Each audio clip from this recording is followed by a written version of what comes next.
Earned. Are you here because you need a paycheck or because you're ready to rebuild your life? Earned. Logan Hayes stood in the middle of that garage, rain still dripping from his jacket, hands shaking, and he had no answer. Earned. For 41 days, nobody in Red Hollow, Arizona had walked through that door. Earned. The sign outside said Hell's Angels Motorcycle Garage, and that was enough to make grown men cross the street. Earned. But Logan wasn't looking for safe. He was looking for one last chance before everything he had left disappeared completely. Earned. If this story moves you, hit subscribe right now, drop the name of your city in the comments below, and let me know how far this story has traveled. Earned. Let's begin. The morning Logan Hayes drove to the edge of Red Hollow, he told himself he wasn't desperate. And he lied. He had been lying to himself for 7 months. Earned. 7 months of rejection letters that came so fast they barely felt personal anymore.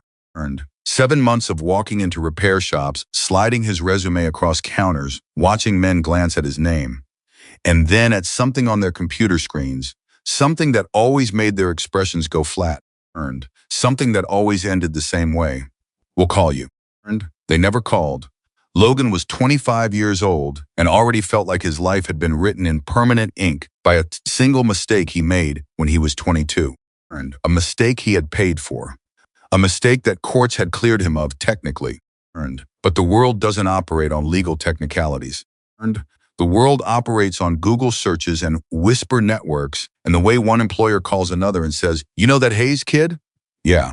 Earned. I'd be careful. He had tried everything. He'd driven 40 miles to Tucson for an interview at a dealership that specialized in vintage Harleys. Earned.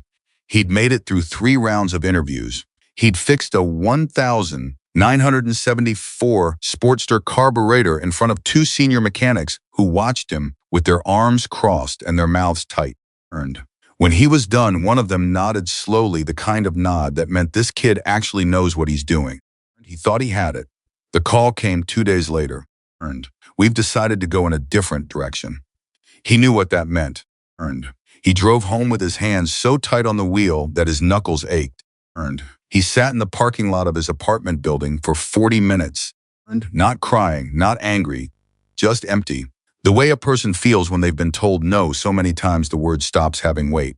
Earned. His savings were running out. His rent was 3 weeks from becoming a crisis. Earned.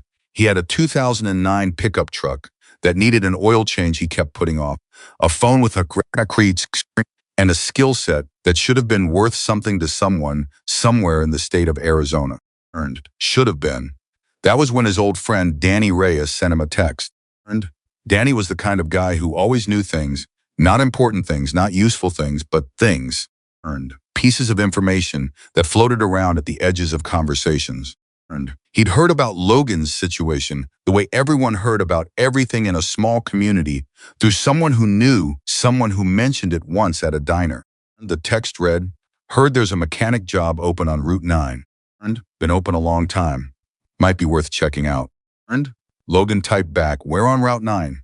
The response came 30 seconds later. The Hell's Angels place. But Logan, I'd think twice.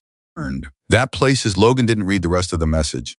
Earned. He put down his phone, earned, looked at the ceiling of his apartment for a long time, earned, and made a decision that a smarter, earned, more rested, earned, less desperate version of himself might not have made.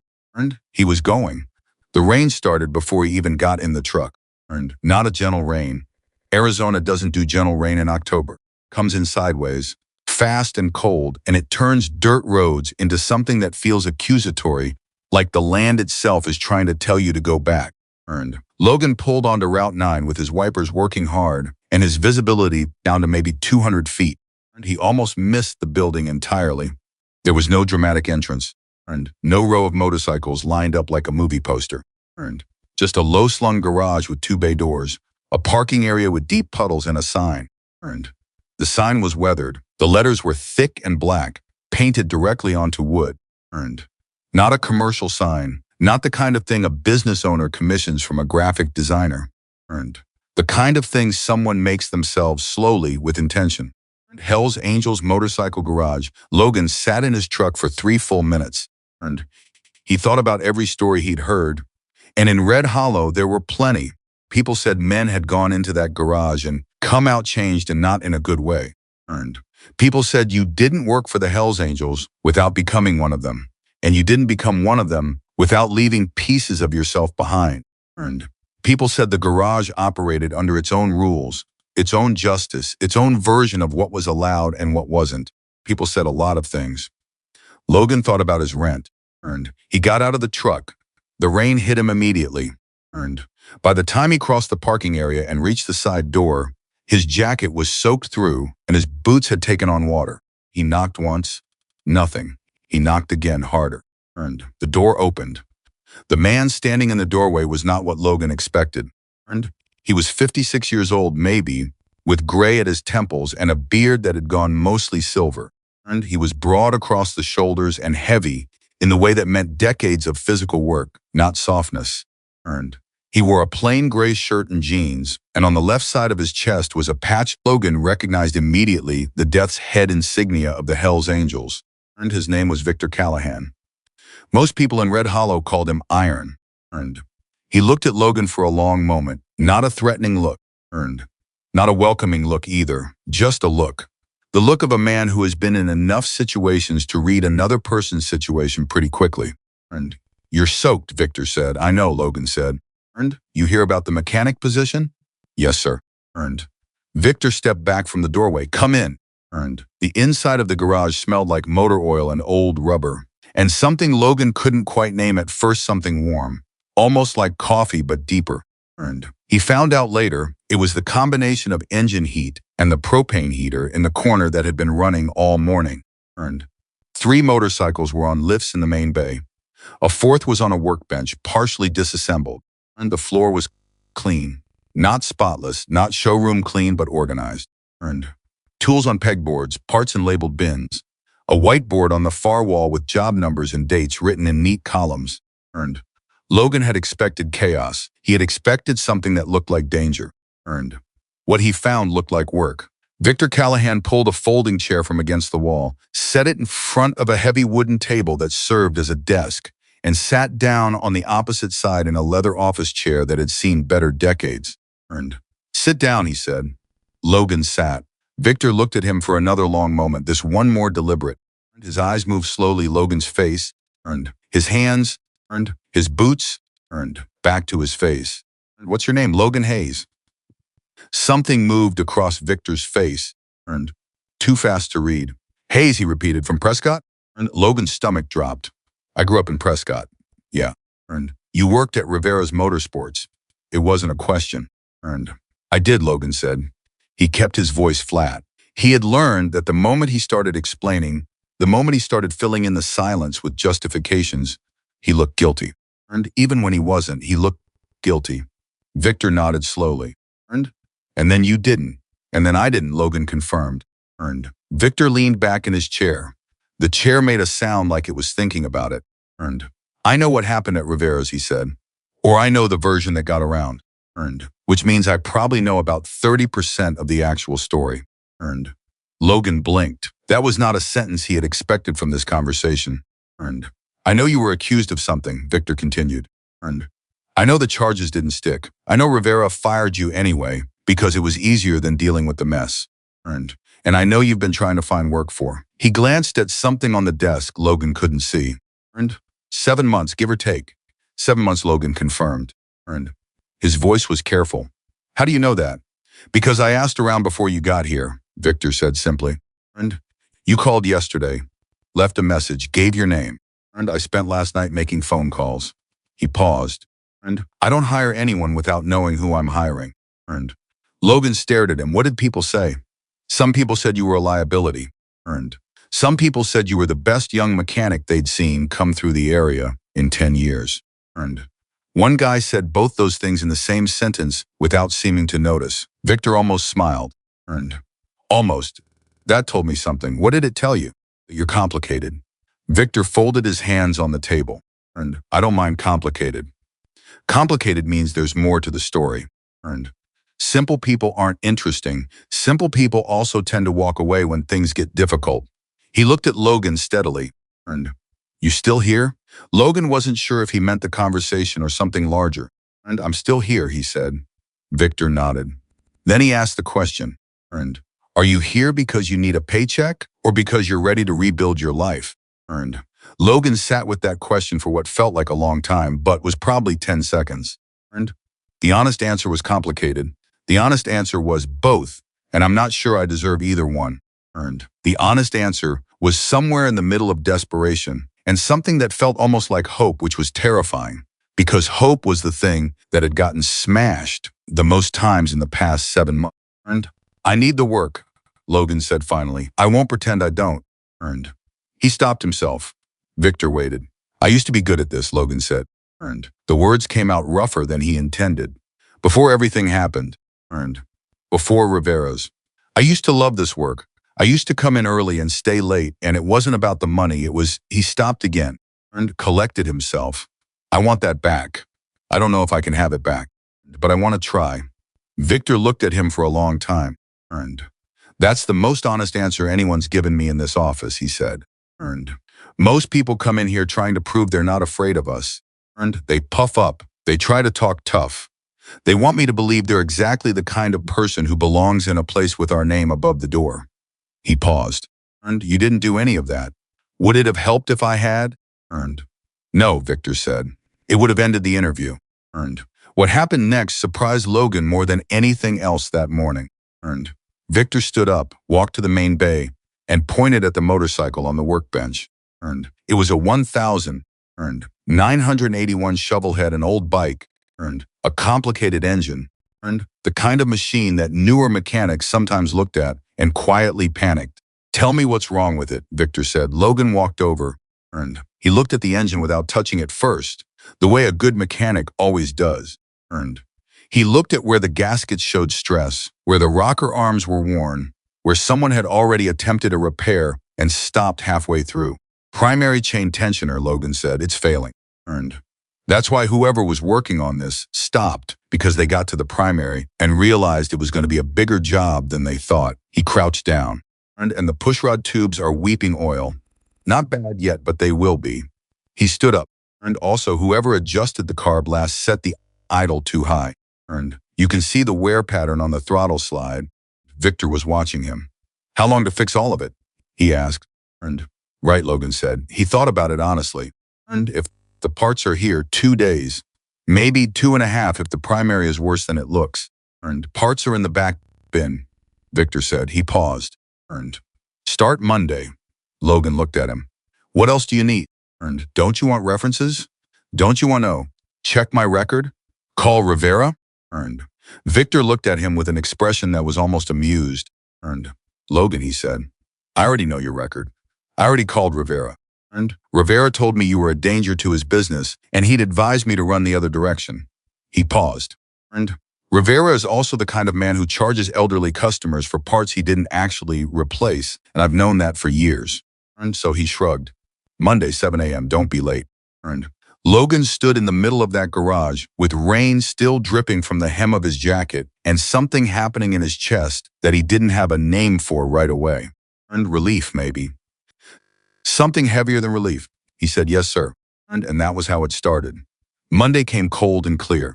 And Logan arrived at 6:45. When he pushed open the side door, 3 men were already inside. Earned. They looked up from what they were doing. Nobody smiled. Earned. Nobody said anything hostile either. They just looked at him, that same steady, reading look that Victor had given him. Earned. Like they were measuring something that couldn't be measured with a tape. Earned. Victor was standing at the whiteboard. He turned when Logan came in. Earned. 15 minutes early, he said. Good. One of the other men, a big man, late 40s, with the kind of forearms that come from 30 years of physical labor, made a sound that might have been approval. Victor gestured toward him. Marcus Reed, former Army. And he runs the main bay. Marcus looked at Logan. You know anything about military bikes, he asked. And I know some, Logan said. Mostly civilian Harleys, but I've worked on. And you'll learn the rest, Marcus said. It wasn't unfriendly. And it was just a statement of fact. This was a place where people learned things, and that was the expectation. Earned. The second man was older, mid-60s, with hands that were permanently stained with oil in the creases around his knuckles in the way that only 30-plus years of mechanic work leaves behind. Earned. His name was Caleb Turner. And he shook Logan's hand once firmly. and said, you touched a shovel head before? I looked at yours Friday, Logan said. I know, Caleb said. I saw what you wrote on the diagnosis sheet. You got the primary right. You missed something else, though. He paused, watching Logan. Figure out what it is before noon and I'll respect you. Don't figure it out and I'll still respect you, but I'll tell you, and then you'll learn. That was the entirety of Caleb Turner's introduction. The third man was quieter than the other two. He introduced himself as Daniel Brooks, and he said its simply name, nothing else, and then went back to what he was doing. He was in his mid-40s, lean, with the kind of face that gave away very little. Logan would spend 3 weeks thinking Daniel didn't like him before he realized that Daniel was simply a man of extraordinary economy. He said what was necessary. He did what was needed. He held nothing back and offered nothing extra. Logan learned later that this was how Daniel showed respect. If Daniel didn't say anything at all, that meant he had decided something about you. The fact that Daniel said his name that first morning meant Logan had already passed some test he hadn't known he was taking.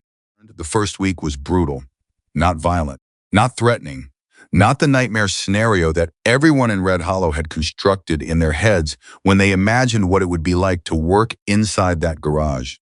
It was brutal in the way that honest work is brutal when you've been out of rhythm for 7 months. Logan's hands relearned their calluses. His shoulders ached in the specific way that comes from working over a bench for 8 hours straight.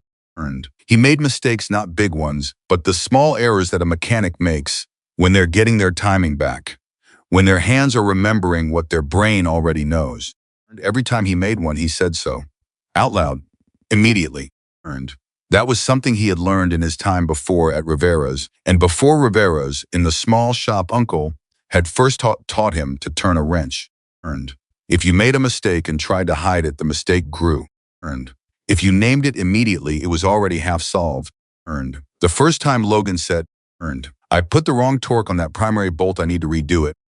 Caleb Turner stopped what he was doing, looked over, and nodded once. That was all. But it meant something.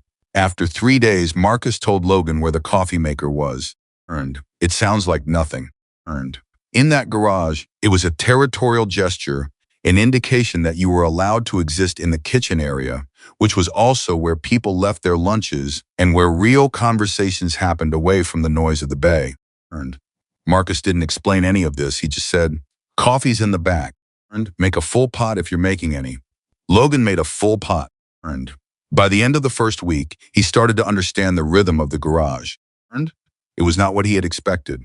Customers came in mostly older men, veterans or longtime bikers, men with weathered hands and bikes that had been with them for decades. Some of them had new machines, modern Harleys, but most had old ones, machines that carried meaning beyond their mechanical function. A bike that had been ridden across the country in 1987. A bike that belonged to a man's son before the son went overseas and didn't come back. A bike that a woman had kept in her garage for 11 years after her husband died and had finally decided needed to run again. These customers didn't come to the garage out of a lack of options. Some of them drove a long way. Logan noticed that the prices on the whiteboard for certain jobs had no dollar amount next to them, just a dash. He didn't ask about it for the first week. Then one morning, a man came in with a bike that was barely running a 1,998 Road King, engine knocking, primary chain destroyed, electrical system nearly dead. The man was maybe 70 years old, wearing a Vietnam veteran's cap and a jacket that had more patches on it than Logan could count at a glance. He spoke quietly with Victor for about 10 minutes. Logan couldn't hear the conversation from where he was working. When the man left, Logan walked over to the whiteboard and looked at the job that had just been logged. The space where the estimated cost would go had a dash. Logan looked at Victor. Victor looked back at him. He brought that bike back from Da Nang, Victor said. Bought it with his first month's pay after he came home. He's rebuilt it 4 times in 50 years, a pause. He doesn't have money for parts right now. His wife had a health situation this winter. Logan waited. We're going to fix his bike, Victor said. Parts on us. labor on us. He held Logan's gaze. That's not a conversation for the whiteboard. Logan nodded. He didn't say anything, but something in the garage shifted for him that morning. Some equation he had been running in his head, Hell's Angels, plus garage, plus rumors, plus fear, started producing a different answer than the one he had walked in with. Friday of the second week, Logan found the storage room. He wasn't looking for it. He was hunting for a specific gasket set in the back of the parts storage area, working his way through a row of shelving that seemed to go deeper than the building's exterior suggested it should. And then he pushed past a heavy shelf unit that turned out to be hinged barely, old hinges, years of disuse, and found a door. He almost didn't open it. Then he did. The room was not large. It smelled like paper and dust and something slightly damp from years of imperfect sealing. There were metal shelves along two walls, and on those shelves were boxes, dozens of them, old cardboard file boxes with dates written on the sides in marker that had faded to orange. Going back decades. Logan stood in the doorway. He knew he shouldn't go in without asking. He went in. He didn't open the boxes that day. He just looked at them.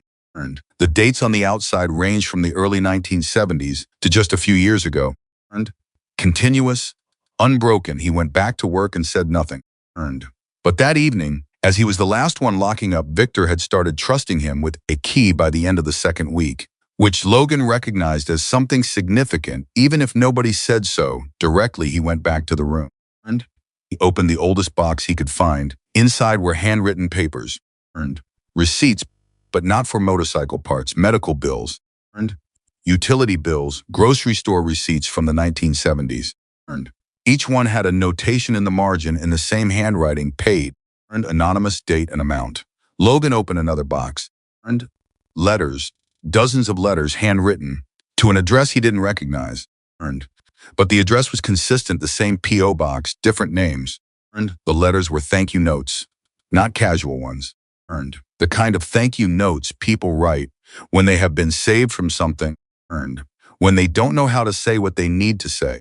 So they write it instead, slowly, in the careful handwriting of someone who means every word. I don't know who you are, but my children ate this winter because of what you did. My brother's bike is the only thing he has left from before the war, and I didn't think I'd ever see it run again. You didn't have to do this. Nobody had to do this. Thank you. Logan sat in that dusty room on a Friday evening for a long time. He thought about the sign on the outside of the building, the way people crossed the street. He thought about what he had expected to find when he walked through the door 11 days ago. Then he thought about the Vietnam Veterans Road King sitting in Bay 1, being repaired by Marcus Reed on his own time, with parts that nobody was billing for. He put the letters back carefully. He closed the box. He put it back on the shelf exactly where it had been. He turned off the light. He locked the front door behind him when he left. He sat in his truck in the parking lot for a few minutes, watching the last light leave the sky over the desert. He thought, I don't know what this place is yet. Then he drove home. But he came back Monday morning at 6:45. And this time he wasn't afraid.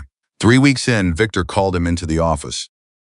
Logan's heart did something automatic and unpleasant, the reflex of a person who has been called into offices too many times for bad news. His hands were dry. His face was neutral, but his mind was already writing the script he knew from experience. We've reconsidered, we've had some concerns, we've heard some things. He sat down. Victor looked at him across the desk with that same unreadable expression and said, You're good. Logan blinked. Sorry, you're good, Victor repeated, as if it was the most obvious thing in the world. Caleb says you figured out the timing chain where, on the shovel head, before he told you. Marcus says you've been staying late to get ahead on jobs. Daniel, he paused. Daniel said you're worth keeping. That's the closest Daniel comes to a compliment, so I'd take it. Logan sat very still. He said carefully, I'm raising your hourly rate, Victor said. Starting this week. He aimed a number that was 30% above what they'd agreed on. I haven't been here a month, Logan said. No, Victor agreed. Logan thought about it. No, he said. Good. Victor started to look back down at whatever was on his desk, then stopped. Logan. He said the name like he was setting something down carefully. Earned. I know it's hard to believe this place is what it looks like. Earned. I know people come in here expecting something specific and it takes time to revise that. He looked up. Earned. Take the time you need, but don't let the past make you blind to what's in front of you. Earned. It was the most personal thing Victor Callahan had said to him. Earned. Logan nodded. Yes, said. He went back to work. Earned. That Friday, something happened that stayed with Logan for a long time. Earned. A young woman came in maybe 23, 24, and she was trying hard to hold herself together in the way that people do when they've been holding themselves together for too long. Earned. She had a bike, a small one, a Honda, that was 10 years old and had been her primary transportation. Earned. It had died on Route 9 the night before, and someone she didn't say who had helped her push it to the garage. Earned. She didn't have money. She said so immediately, before she even finished describing the problem, like she was used to needing to say it first, used to being turned away before the conversation really started. Marcus looked at the bike for 4 minutes. Fuel pump's dead, he said. Earned. And your rear brake is close to gone. The woman nodded. Earned. Her face was the face of someone waiting for the number. Marcus said, give me a couple hours. She blinked. Earned. What's give me a couple hours? Marcus said again. Earned. He wasn't unkind. He just wasn't interested in finishing her question. Earned. She sat in the waiting area, a row of chairs against the wall, near the coffee maker for an hour and 40 minutes. Earned. Caleb brought her coffee without asking if she wanted any. Earned. Daniel walked by once and set a foil-wrapped sandwich on the seat next to her without a word. Earned. She looked at the sandwich for a long time before she ate it. Earned. When Marcus told her the bike was ready, Earned, she came to the front and asked again, and Logan, Earned, who was watching from across the bay, Earned, could see her steeling herself. Earned. Preparing her face for the number, preparing the apology she would have to make. Earned. Marcus said, fuel pump from our spare bin, it's an old one, but it's good. Earned. Brake pads I had extra of, you're all set. She stared at him.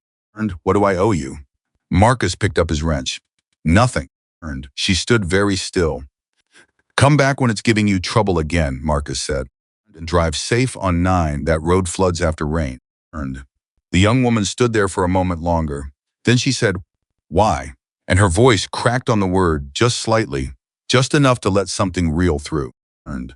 Marcus looked at her. Because that's what you do, he said. Earned. He went back to work. The young woman left. Logan stared at the door for a long time after she was gone. Earned. And for the first time in 7 months, maybe longer than that, something in his chest that had been locked for a long time came loose. Earned. Just slightly. Just enough to let something new start to grow. Earned. That night, Logan drove home on Route 9 with the window cracked and the cold desert air coming in and something happening in his mind that he hadn't felt in a very long time. It wasn't happiness exactly. It wasn't peace. It was something older and simpler than both of those things. Earned. It was the feeling of being somewhere that made sense. Earned. Not in the way he had expected it to make sense. Not in the safe, logical, comfortable way a career is supposed to make sense when you're 25 and your life is on track and everything is moving forward. Earned. It made sense the way broken things make sense when you finally understand what they're for. Earned. He thought about the boxes in the back room, the handwritten letters, and the medical bills with paid, anonymous written in the margins. Earned. He thought about the Road King in Bay 1, earned, and the man in the Vietnam veteran's cap, earned, and the way Victor had said we're going to fix his bike, as if it were the simplest and most obvious decision in the world. Earned. He thought about the young woman eating a foil-wrapped sandwich in a row of chairs, steeling herself for a number that never came. Earned. He thought about Marcus saying that's what you do, and turning back to his work. Earned. He thought about Victor's question, are you here because you need a paycheck, or because you're ready to rebuild your life? Earned. And driving home on a cold night on Route 9, with the desert stretching out dark and wide on both sides of him, and the lights of Red Hollow still a few miles ahead, Logan Hayes felt something he hadn't been able to answer on the morning. Victor asked it. Earned. He felt for the first time in a long time like the answer was yes. Earned. Not to one part of the question, to both, at exactly the same time. Earned. He didn't know yet what was coming. He didn't know about the man who was watching the garage from a distance, making calculations, seeing the land and the location and the weakness he believed he'd found. Earned. He didn't know that the kindness he was witnessing was about to be weaponized against the people who practiced it. Earned. He didn't know that the worst moment of his life was still ahead, and that this time, unlike the last time, he wouldn't have to face it alone. But that part of the story comes later. For now, Logan Hayes drove home on Route 9, and for the first time in 7 months, he didn't feel like he was running out of time. He felt like it was just beginning. Logan had been working at the garage for exactly 1 month when Caleb Turner sat down next to him at the work table during lunch and said something that changed the way Logan saw everything. And it didn't start as a big moment. It started as a Tuesday. And a cold one, dry, the kind of Arizona winter day where the sun is out, but the air has no warmth in it at all. And Logan was eating a sandwich he'd packed that morning. He'd started packing lunches again, which was something he hadn't bothered doing in 7 months of unemployment. And the fact that he was doing it again felt significant in a way he hadn't examined too closely. Caleb sat down with a cup of coffee and didn't say anything for a while. This was normal for Caleb. Caleb Turner operated on his own schedule in every dimension, including conversation. Logan had learned not to fill Caleb's silences with noise. That was a test, and it was one Logan had almost failed in the first week before he caught on. Finally, Caleb said, "You figured out what you missed on the shovelhead yet?" Logan had. He'd figured it out 4 days ago. He said the intake manifold seal. It was starting to crack at the left mounting point. Easy to miss if you're focused on the primary. Caleb nodded. How'd you find it? Felt the heat variance when I ran the engine after the primary fix. Something was off by maybe 3 degrees. Pulled the intake, found the crack. Caleb looked at him for a long moment. Then he said, "You're a good mechanic, Logan." Logan said, "Thank you. I've known 4 good mechanics in my life," Caleb said. Real ones. Not guys who can follow a manual, but guys who can feel when something's wrong before they can see it. You're one of them. He drank his coffee. That's a rare thing. Don't waste it. Logan set his sandwich down. "Caleb, can I ask you something?" You can ask. "How long have you been here?" "At this garage?" Caleb thought about it with genuine consideration, like a man who doesn't give approximate answers to anything. 31 years, he said. Came in for a timing adjustment on my own bike in 1994. Victor watched me work on it in the parking lot. I'd been doing it myself because I didn't trust shops and offered me a job before I finished. A pause. I told him I wasn't interested in working for the Hells Angels. Logan looked at him. What did Victor say? He said I wasn't being asked to work for the Hells Angels. Caleb set his coffee down. He said I was being asked to work in a garage that fixes motorcycles and tries to do some good in the world. He said the patches were his business, and the work was my business, and I should keep them separate. Another pause. 31 years later, I still think he was exactly right. Logan was quiet for a moment. Then he said, "Do the people in town know about what happens here, the things you do for people, and the bills you pay, the free work?" Caleb shook his head slowly. "No," he said, "and that's by design. Why?" Caleb looked at him with an expression that was patient and slightly sharp at the same time. Because the second you do something good so people will notice, you're not doing something good anymore. You're doing something for yourself. He picked up his coffee. Victor learned that a long time ago. If it gets out, the whole thing changes. People start expecting it, or they start coming in with their hands out instead of their problems. Or they start writing news stories about the generous bikers, and then it becomes a story about image instead of a story about someone's life getting better. He shook his head again. Anonymous is the point, not the side effect. Logan sat with that for a minute. That room in the back, he said carefully. Caleb looked at him sharply. You found that. I wasn't snooping. I was looking for gaskets and the shelf moved, and my... I know, Caleb said.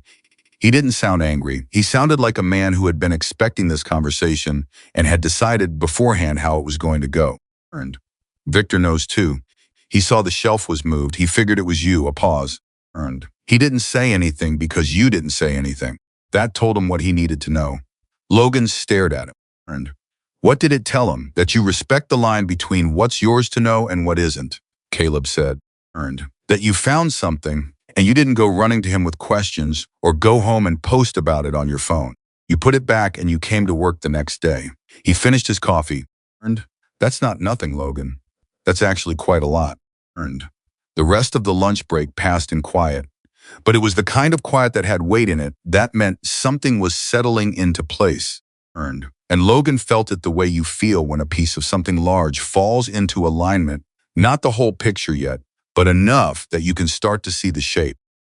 He went back to work. He didn't look at the back room again for a week, but he thought about it every single day. Marcus Reed was the next one to open a door. It happened on a Wednesday afternoon, 3 days after the conversation with Caleb. Marcus was working on the Vietnam Veterans Road King. It was coming together. The engine nearly rebuilt, the electrical rewired with patience and precision that Logan found quietly impressive even from a distance. Logan had been asked to assist on a separate job, a newer bike, a touring model with a warranty issue that the dealer had misdiagnosed. But his workbench was close enough to Marcus's that conversation was possible if both of them wanted it. Marcus didn't talk much while he worked. This was something Logan and Caleb had in common. But Marcus's silence was different from Caleb's. Caleb's silence was contemplative. Marcus's silence had the quality of discipline, the trained quiet of a man who had learned to speak only when it mattered, in an environment where words had to mean something or they were wasted.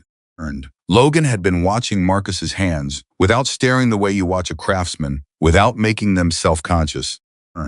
Marcus worked with a precision that was almost military in its exactness, which made sense when you knew where he'd come from. Finally, Marcus said, without looking up, "You were at Rivera's." "Yes," Logan said. "Rivera fired you." "He did." Marcus kept working. "I know Rivera," he said, "not personally, but I know his type." Man who decides what someone is and then only sees evidence for what he already decided. A pause, the sound of a ratchet turning. Army was full of men like Rivera. Problem is, when you're in a uniform, that man's decisions can get people killed. He set down the ratchet and picked up a torque wrench. Rivera just cost you a job. Different scale, same disease. Logan wasn't sure what to say. He said, "What happened to you? In the Army?" Marcus was quiet for a long time. Long enough that Logan thought he'd overstepped. Then Marcus said, "2 tours in Iraq, 1 in Afghanistan. Came back with both legs, which is more than some of the men I served with can say. Came back with my mind mostly intact, which is more than I can say for some others." He paused. Came back to a country that had opinions about the war, but didn't particularly want to have opinions about the people who fought it. Spent 2 years trying to fit back into civilian life and finding out that civilian life didn't have a shape that fit me anymore. Logan listened. "Victor found me," Marcus said. "Or I found him." I don't remember how it happened exactly. I know I was in a bad place. I know he sat me down at that desk in the office and didn't treat me like I was broken, which was different from everyone else at that point. A pause. He said he needed someone who understood that a machine is only as reliable as the discipline you put into maintaining it. He said he thought I understood that. "Did you?" "Better than anyone he'd ever met," Marcus said. He almost smiled. "Been here 12 years. We fix bikes for veterans guys like the one whose Road King is sitting here right now, and we do it because it matters, not because it looks good." He looked up at Logan directly. "You understand what I'm telling you?" "I think so," Logan said. "The reason this place works," Marcus said, setting down the torque wrench and looking at Logan with something direct and serious in his face, is because everybody here has been somewhere dark and found a way through it. Victor didn't build a garage. He built a place where that kind of experience has value. He held Logan's gaze. "Your past isn't a liability here. It's the reason you're qualified." Logan felt something move in his chest. Not the relief he'd felt that first week, and not the loosening he'd felt watching Marcus help the young woman with the broken Honda. This was something harder, something that hurt a little, in the way that things hurt when they've been compressed for too long and are finally allowed to expand. He said, "I spent 7 months being defined by what Rivera said about me." "I know," Marcus said. "And before that, by what the accusation said about me." "I know. And before that," Logan stopped. He hadn't talked about this, not to anyone here, not fully. "Before that, by what I did. The actual thing, the mistake." Marcus looked at him. "What did you do?" he asked. Simple, no judgment in the question. Just a man asking another man a plain question. Logan was quiet for a moment. Then he said, "I covered for someone, a coworker. He made an error, a serious one. A brake job on a bike that could have gone wrong badly. And I found it before anything happened. And I fixed it. And instead of reporting it, I just fixed it and kept quiet. Because he was a friend and he was going through a hard time. And I thought keeping quiet was the kind thing to do. He paused. 6 months later, he made a different mistake on a different bike. That one did go wrong. The customer crashed. He wasn't badly hurt, thank God, but he crashed. And when Rivera investigated, he found the first mistake I'd covered up.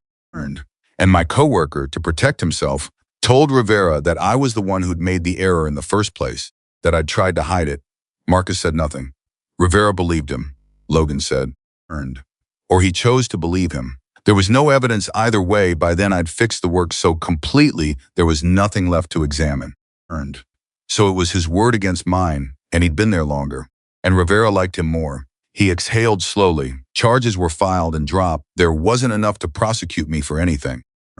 But Rivera fired me and made sure people knew why, or his version of why. And that was that. The garage was quiet for a moment. Just the ambient sound of equipment and the faint hiss of the propane heater. Marcus said, "Did you learn from it?" Logan looked at him. What do you mean? I mean, did the thing change you? Make you more careful? Make you think differently about what loyalty means and what protecting someone actually costs? Logan thought about it honestly. Yes, he said. It destroyed me for a while. But yes. Marcus nodded. Then it did its job, he said. That's all a mistake is supposed to do. Teach you something you couldn't have learned any other way. He picked up the torque wrench again. Victor already knows your story, by the way. Not my version of it. The real one. He dug until he found it. Logan went still. And how? Victor is very good at finding real versions of things, Marcus said simply. He went back to the Road King. He hired you knowing all of it. Think about what that means. Logan thought about it. He thought about it for the rest of that shift. And for most of the drive home that night. And for a fair amount of the next morning before he was even fully awake. Victor had known the whole time. The actual story, not Rivera's version. And he'd looked at Logan across that desk on a rainy morning, and he'd asked him whether he wanted a paycheck or a chance to rebuild himself. And then he'd watched the shovelhead diagnosis and said, start Monday. Not because Logan's past was clean, because Victor understood that clean past didn't produce the particular kind of person this garage needed. It took Logan until Thursday of that week to realize he needed to talk to Victor about it directly. Not because anything was wrong. Because carrying the weight of understanding something important without acknowledging it was its own kind of dishonesty. And Logan had committed himself without consciously deciding to not being dishonest in this building. He knocked on the office door after the other men had gone home. Victor looked up. Something wrong with the job? No, Logan said. Marcus told me you know the real story about Rivera's. Victor looked at him steadily. I do, he said. Why didn't you say anything? Because it wasn't relevant to whether you could do the work, Victor said. And because I wanted you to tell me when you were ready. Not have it extracted from you. Logan stood in the doorway. I should have reported my coworker when I found the first mistake, he said. I know that. I've known it since before Rivera fired me. I thought I was being a good friend, and I was actually just being afraid of the discomfort of the right thing. Victor was quiet for a moment. Then he said, you know what the hardest thing about integrity is? Tell me. It requires you to disappoint people you care about, Victor said. Most people think integrity means being honest with strangers. That's the easy version. The hard version is being honest with the people you'd rather protect. Being willing to cause someone you love a painful consequence because you know the painful consequence is what's real and true. He paused. You weren't ready for that at 22. Most people aren't. The question is whether you're ready for it now. Logan said, I think I am. I know you are, Victor said. You've been proving it every day for a month. He glanced back down at his desk in a way that was clearly dismissal, but not unkind. Go home, Logan. Get some rest. We've got a full day tomorrow. Logan went home. He slept better that night than he had in a year. The following week brought Daniel Brooks into focus. Daniel was the last of the three men to reveal himself to Logan. And he did it in the way that everything about Daniel happened without ceremony. without announcement, in the middle of something entirely unrelated. They were both staying late on a Thursday evening, working on a pair of bikes that needed to be finished before the weekend. The garage was otherwise empty. The radio in the corner was playing something low and old, the kind of country music that had actual stories in it, instead of just production value. Logan was finishing the electrical on a 2003 Fat Boy when he heard Daniel on the phone. He wasn't eavesdropping. The space wasn't large enough for privacy when you were both in the main bay. But Daniel's voice was low enough that Logan could only catch fragments, names, amounts, the word bill repeated several times, and then a long pause where Daniel was clearly listening to something difficult. When Daniel hung up, he stood still for a moment with his back to Logan. Logan kept working. After a minute, Daniel turned around and said, "You ever know someone who's too proud to ask for help?" Logan looked up. "Old man comes in here," Daniel said. 78. His wife has been sick for 2 years. He doesn't have good insurance. He pays what he can and he never says he can't pay more. But I can see it. He paused. In that way, Daniel had of measuring his words before releasing them. I've been paying the rest of his bills. Ones he leaves thinking are outstanding. He thinks the garage has a payment plan. Logan looked at him. Does Victor know? Victor set it up, Daniel said. For about a dozen people. It's not a payment plan. The bill just disappears when it gets to a certain point, and nobody mentions it. Logan thought about the boxes in the back room, the handwritten receipts, the paid, anonymous notes in the margins. How long has that been happening? Since before I got here, Daniel said. I've been here 9 years. It started before that. He picked up his wrench and went back to work, but kept talking, which was unusual enough that Logan paid close attention. I came to this garage 9 years ago because I had burned every other bridge I had in this state. And I had a record, real one, not rumors. I'd been in trouble, serious trouble, when I was younger. And I'd served time. I came out and couldn't find work, and couldn't find a place, and couldn't find anyone who was willing to look at me without seeing the record first. He worked while he talked, his hands moving with the automatic precision of a man who has been doing this long enough that it requires almost no conscious attention. Victor didn't look past my record, Daniel said. He looked at it directly. He said, "You've got a history, and that means you made choices I might not approve of." But he said, "You've served your time, and that means the law is finished with you. And the question is whether you're finished with that version of yourself." Logan set down his own tool without realizing he'd done it. He said something I've never forgotten, Daniel continued. He said, "The garage doesn't need people who've never been in the dark.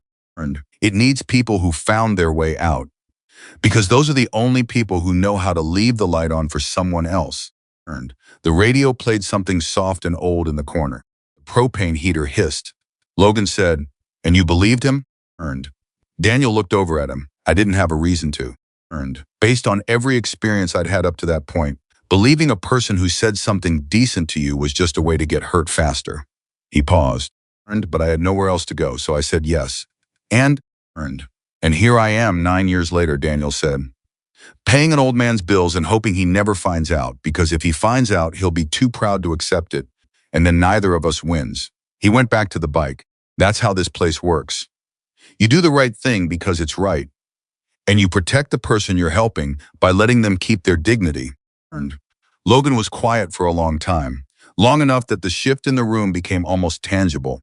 Then he said, "Daniel, what was the first day like? When you came in here not knowing what to expect?"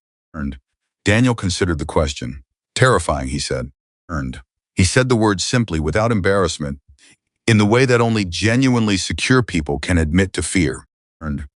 I stood outside for 20 minutes. I'd heard the name. I knew the reputation. I thought the worst. I thought I was walking into something that would use my record against me, that would ask me to be something I'd been trying not to be for years. A pause. Instead, I walked in and Caleb handed me a wrench and pointed at a bike that needed a primary replacement and said, "Let's see what you've got." Logan almost laughed. That's exactly what happened to me. Daniel looked at him. Something in his face relaxed by a degree that was subtle but real. "Yeah," he said, "that's Caleb's way of welcoming someone. He doesn't say the words, he gives you the work. They went back to their respective jobs. But from that night forward, something between Logan and Daniel was different, warmer, more direct, the kind of ease that develops between men who have recognized something true about each other. 2 days later, on a Saturday morning, the comfort of what Logan had found in the past 5 weeks was interrupted. It happened quietly, the way most serious things begin. A car pulled into the parking lot, not a truck, not a motorcycle, but a black luxury sedan with tinted windows and clean tires that had never seen a dirt road. It sat there for a moment. Then a man got out. He was tall, late 40s, wearing a jacket that cost more than Logan's first car. He had the kind of easy confidence that comes from spending decades being in rooms where he was the most powerful person present. He looked at the garage for a moment, not the way a customer looks at a garage, not with need or uncertainty, but the way a developer looks at a piece of land. Assessing, calculating, Victor came out of the office. The two men looked at each other from across the parking lot for a long moment before either of them moved. Logan was in the main bay with a clear sight line to the parking lot through the open bay door. He kept his hands on his work, but his attention had shifted completely. The man walked toward Victor. He had a card between his fingers before he even reached the door. Victor Callahan, he said. His voice carried easily. Confident and precise. That's me, Victor said. Richard Coleman. He offered the card. Coleman Development Group. I've been trying to reach you. Victor took the card. He looked at it for exactly as long as was necessary. Then he said, I know. Coleman smiled. It was a smooth smile practiced. Then you know I've made several generous offers for this property. I've received your letters, Victor said. I haven't responded because my answer hasn't changed. I understand, Coleman said, as though understanding someone were the same thing as agreeing with them. But I'd like to discuss the details in person. The land value in this area has increased significantly in the last 2 years, and the offer my group is prepared to make. Mr. Coleman, Victor said. His voice was level, not loud, not aggressive, but with a quality in it that stopped Coleman mid-sentence, the quality of a man who has settled certain questions for himself permanently and doesn't revisit them. I've built this business here for 22 years. The community we serve is here. The people who depend on this garage are here. A number isn't going to change that. Coleman held his smile. Every man has a number, Mr. Callahan. Some men don't, Victor said. He handed the card back. Have a good day. He walked back into the garage. Coleman stood in the parking lot for a moment, looking at the building. His smile was gone. What replaced it was something cooler and more deliberate. Then he got back in his car. Logan had watched the entire exchange from the bay, his hands still resting on the bike he was working on. He watched Coleman's sedan pull out of the parking lot and back onto Route 9. He waited until he heard the car's engine fade completely. Then he walked to the office door. Victor was already back at his desk. Who is he? Logan asked. Victor looked up. His expression was calm, in the way that calm is a choice rather than a condition. Richard Coleman Jr., he said. Property developer. He's been buying land on this corridor for 3 years. He wants to develop a retail complex. We're in the middle of his preferred footprint. He seems serious, Logan said. He is serious, Victor agreed. He's also the kind of man who doesn't hear no and adjust his plans. He hears no and adjusts his methods. He looked at Logan steadily. Nothing is going to happen immediately. Men like Coleman move slowly when they have to, and quickly when they think they've found an opening. Logan said, what kind of opening would he be looking for? Victor was quiet for a moment. A reason for this community to stop trusting us, he said. That's always the first move. Before you take someone's land, you take their reputation. You make the neighbors want them gone before you make your offer, so nobody fights for them when the time comes. He said it simply, analytically, the way someone talks about a weather pattern that they've seen before and know how to read. Logan stood in the doorway for a moment longer. Does the rest of the crew know? They know Coleman's been making offers, Victor said. They know I've declined. They don't know what I suspect about his next move, and I don't want to create fears before there's something specific to address. He paused. But I'm telling you because you're new, and because I want you to understand why the things we do here are done the way they are. The anonymity, the records, the way we handle the community. He held Logan's eyes. All of that matters more now than it ever has. Logan nodded. Earned. Yes, sir, he said. He went back to work. Earned. But his hands moved differently for the rest of that afternoon, with the particular awareness of a person who has understood the thing they found, the thing they've just started to believe in, is not safe. Earned. That it is in fact in danger, that the warmth he had finally found in this place was not guaranteed. Earned. And somewhere beneath the anxiety of that understanding, beneath the instinct to protect what he'd found, there was something else. Earned. Something quiet and hard and very clear. He was not going to let this place be taken. Earned. He didn't know yet what that commitment would cost him.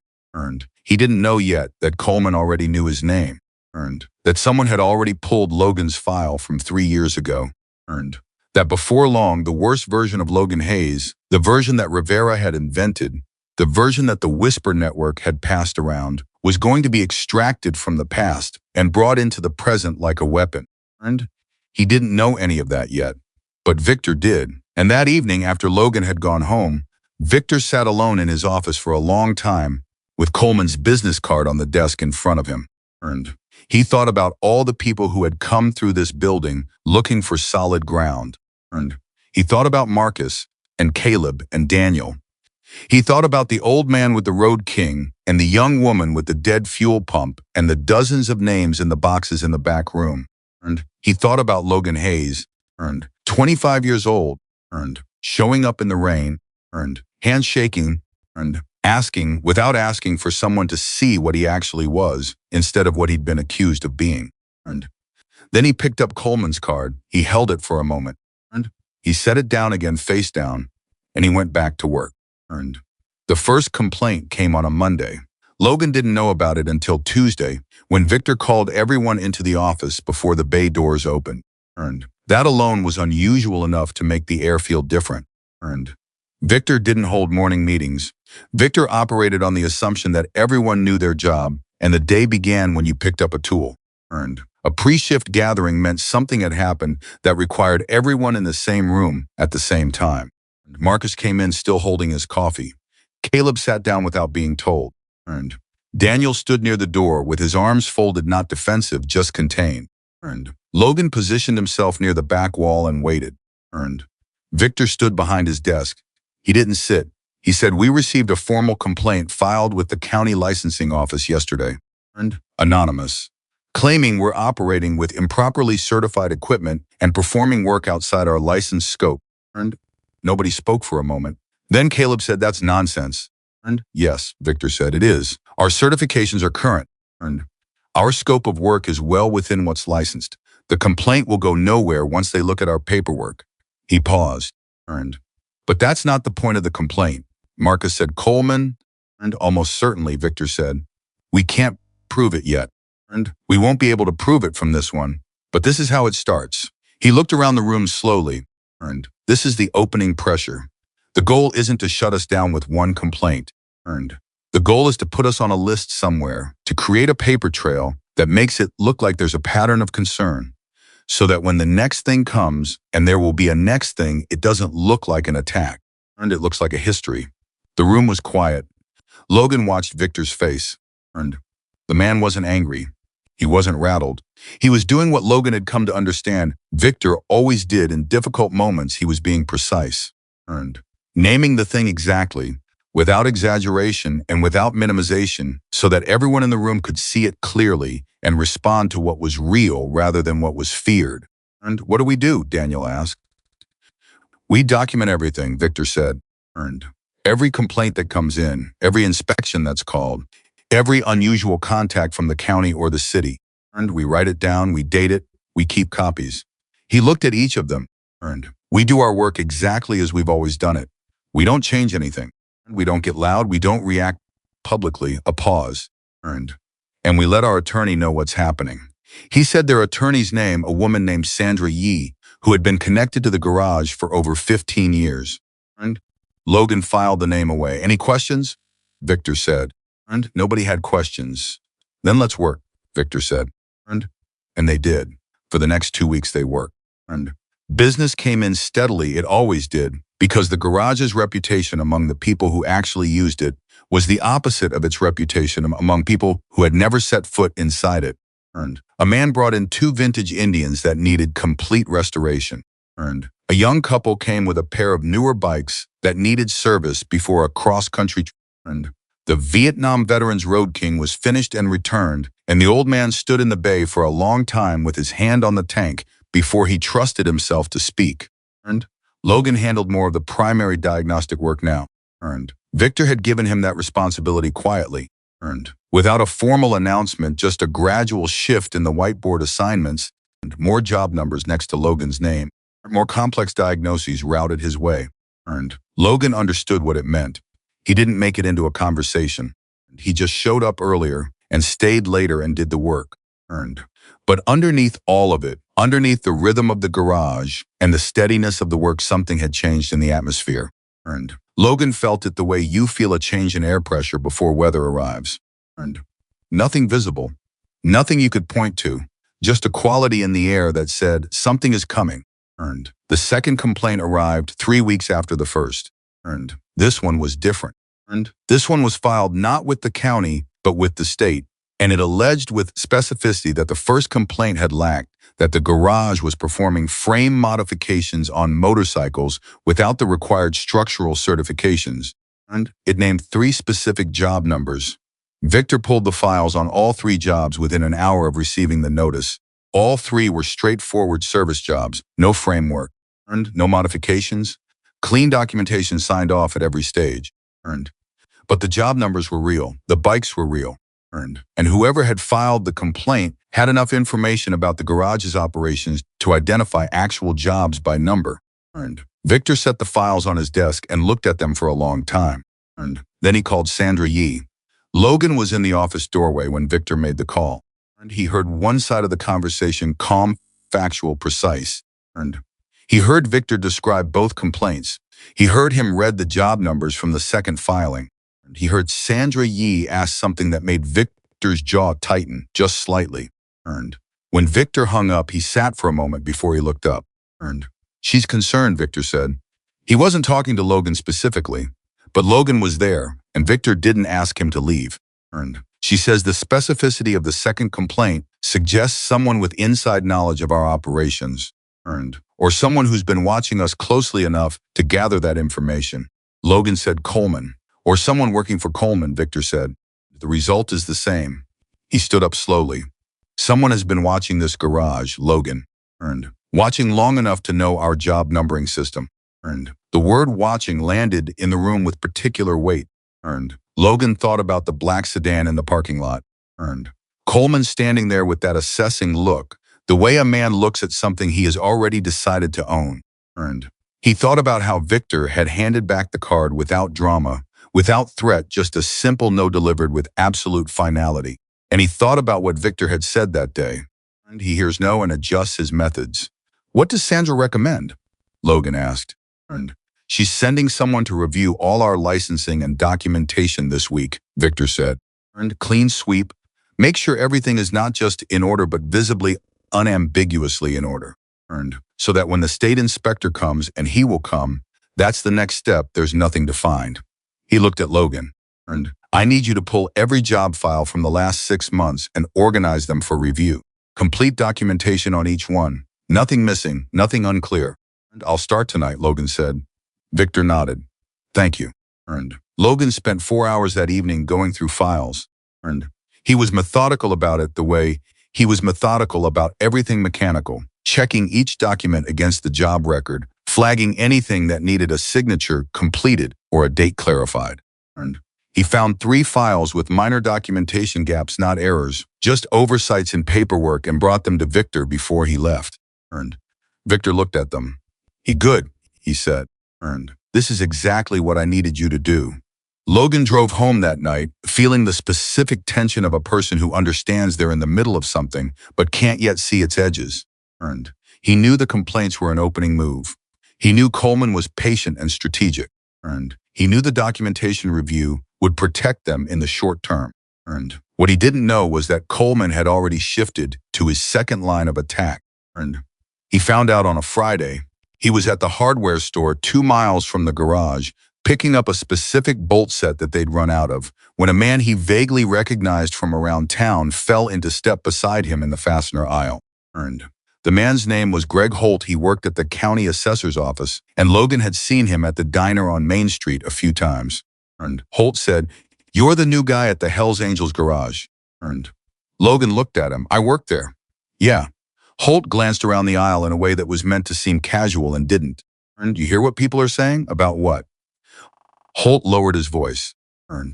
"About the garage, about what's been going on out there. People are saying there's been complaints filed, code violations, that the county's looking into them." He paused. "I heard Coleman's people have been talking to some of the neighbors on that corridor, telling them the garage has been operating outside its license for years, that the county's been looking the other way." Logan kept his face neutral with some effort. "That's not true," he said. "I'm not saying it is," Holt said quickly. "I'm just telling you what's going around." He picked up a package of bolts he clearly didn't need and looked at it. "Coleman's got people. He talks to the right guys, buys the right lunches. Word spreads, he set the bolts down. I like Victor. My dad brought bikes to that garage for 20 years. I just thought you should know." Logan said, "I appreciate it." Holt nodded and moved off down the aisle. Logan stood in the fastener aisle for a moment, with a box of bolts in his hand, running through what he'd just been told. The complaints were the official attack, the paper trail, the regulatory pressure, but alongside it, Coleman was running something else, a social campaign, whispering into the right ears, shaping the narrative before anyone had a chance to offer a counter-narrative, turning the community against the garage, not through facts but through suggestion. Not the garage did something wrong, but have you heard people are saying the garage did something wrong? And that was harder to fight than a regulatory complaint. Because you couldn't file a counter document against a rumor. You couldn't present your certifications to a whisper network. He drove back to the garage and told Victor everything Holt had said. Victor listened without interrupting. When Logan finished, Victor was quiet for a long moment. "Holt's a good man," he said finally. "His father was one of ours for a long time." He exhaled slowly. "This is the second track. I expected it. The timing is a little faster than I anticipated." He looked at Logan. "Don't react to the rumors externally. Don't start defending us to people in town." That's exactly what Coleman wants. He wants us visible and defensive because defensive looks guilty. Logan said, "Then what do we do?" "We keep doing what we've always done," Victor said. "And we trust that the people who know us actually know us." Logan wanted to believe that was enough.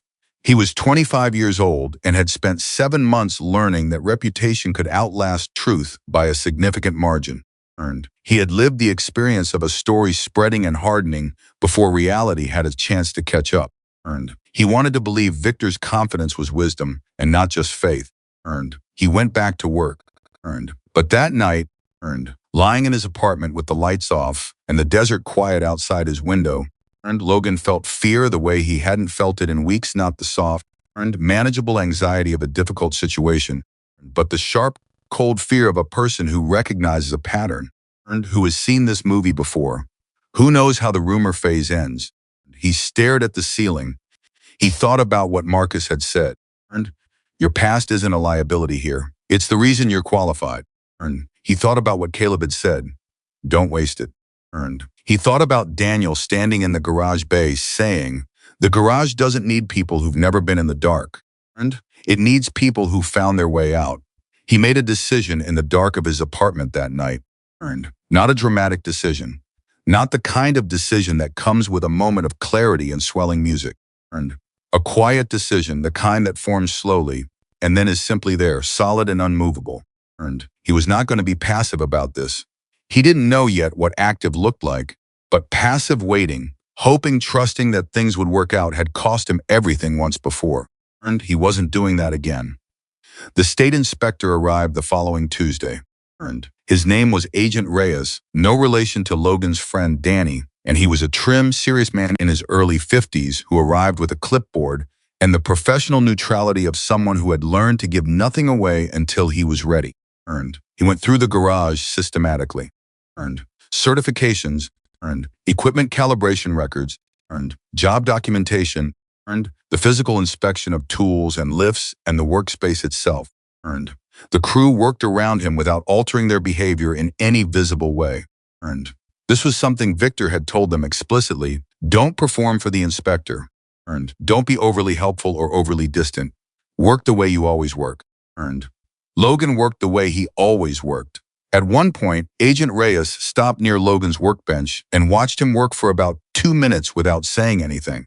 And Logan kept going. Finally, Say said, "You've been here about 2 months?" Earned. "Coming up on it," Logan said, without stopping his work. Earned. "New hire." "Yes, sir." Reyes made a note on his clipboard. Earned. He moved on.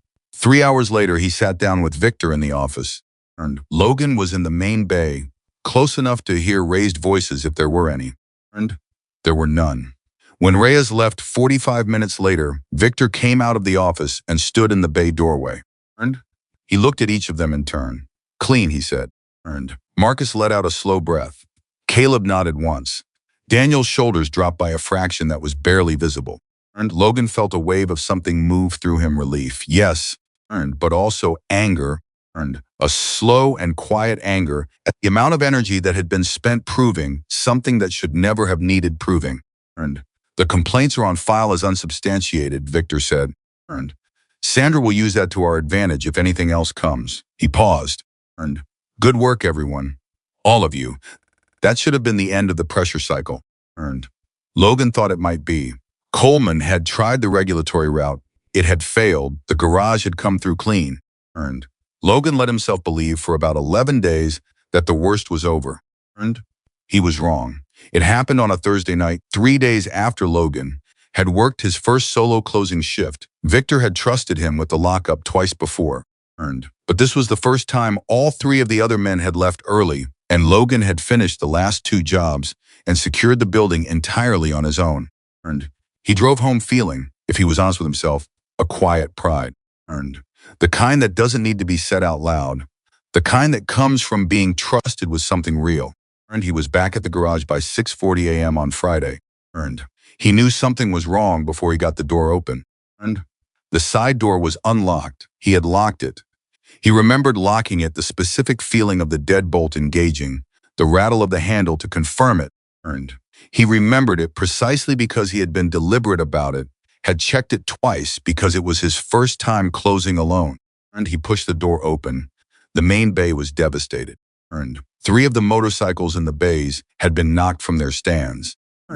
One of them a vintage 1969 Sportster that an elderly man had brought in for a complete restoration, a bike worth significant money in sentimental terms that exceeded any dollar figure had been tipped onto the concrete floor. Its tank was cracked, its handlebars were bent. The gas that had leaked from the tank had spread across the floor in a pattern that looked, in the cold morning light, like something had simply exploded. The other 2 bikes were less severely damaged, but not undamaged. Tools had been knocked from the pegboards. The whiteboard had been pulled from the wall and left face down on the floor. And on the workbench where Logan had been working the night before, on top of his tools, someone had left a single document. He crossed the floor carefully, avoiding the gas spill, and looked at it without picking it up. It was a printout, an old news article from 3 years ago. The headline contained Logan's name and the words misconduct and Rivera Motorsports in the same sentence. Below it, handwritten on the same paper, ask your new mechanic what he's hiding. Logan stood very still.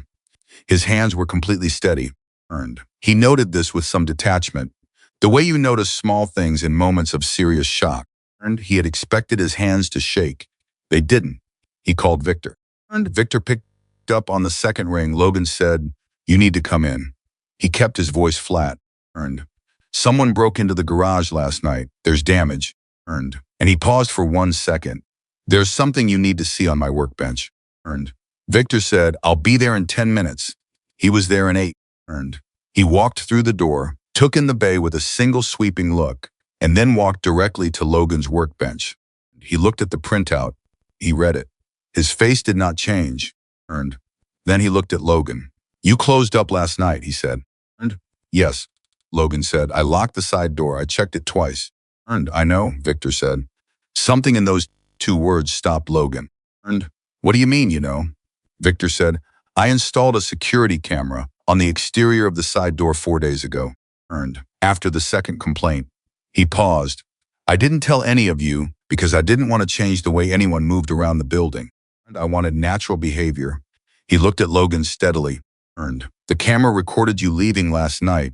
It recorded you locking the door. And it recorded 3 other things after that.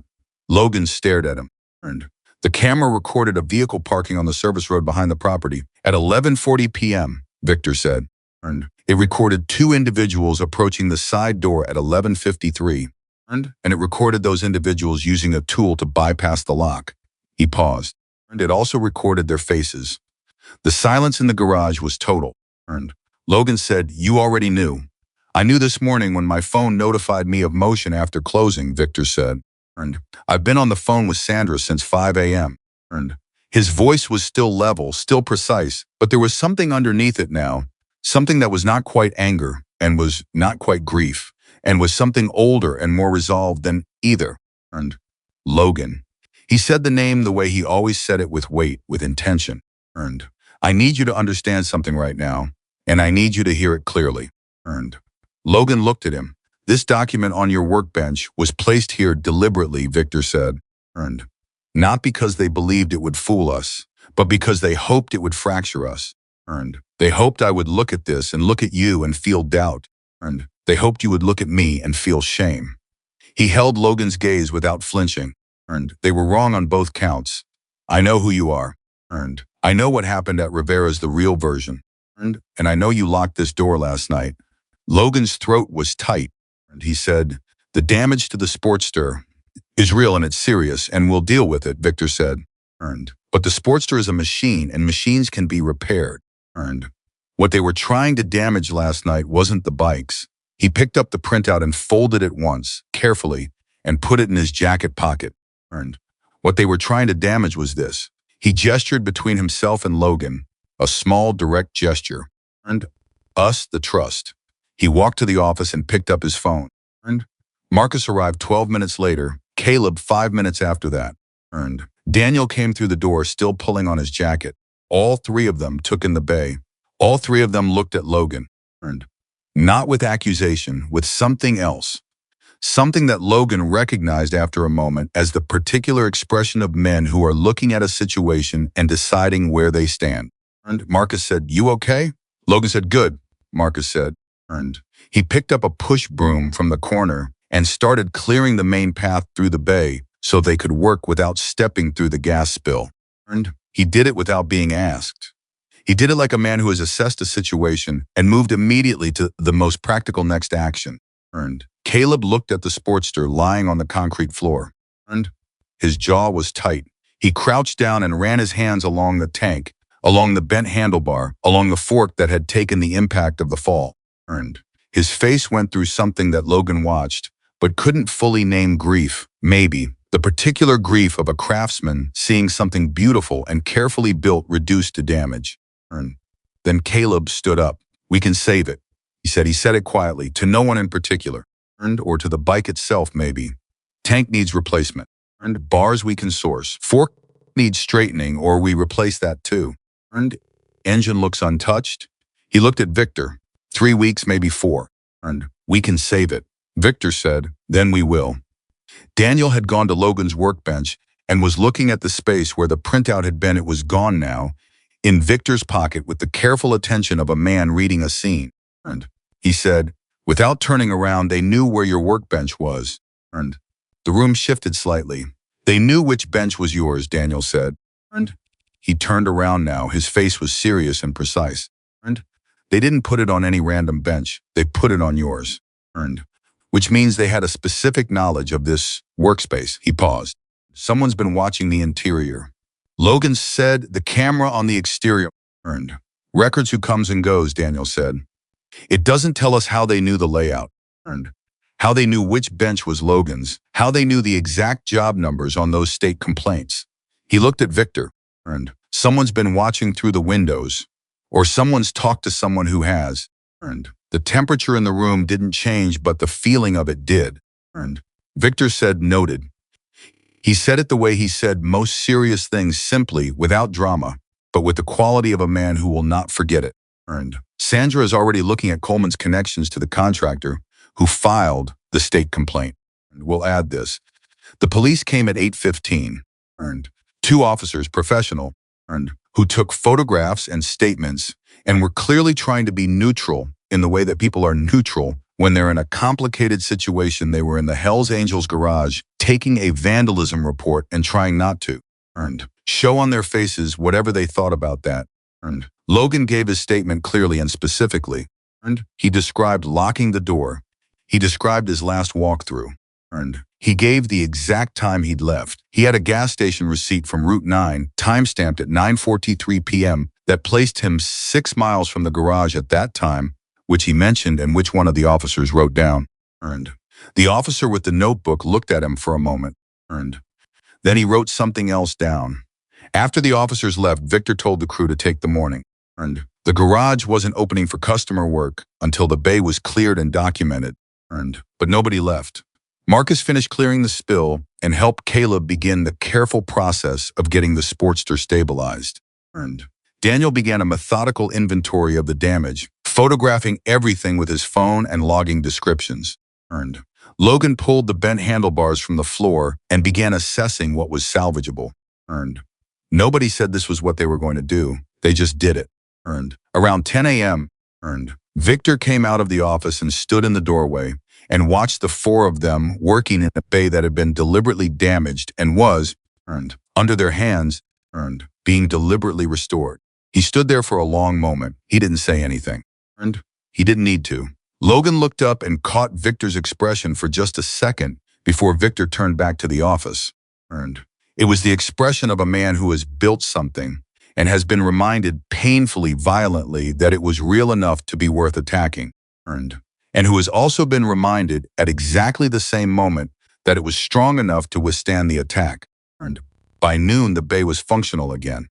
By 2 p.m., the damaged bikes had been assessed, documented, and stabilized. By 4 p.m., the garage was seeing customers again.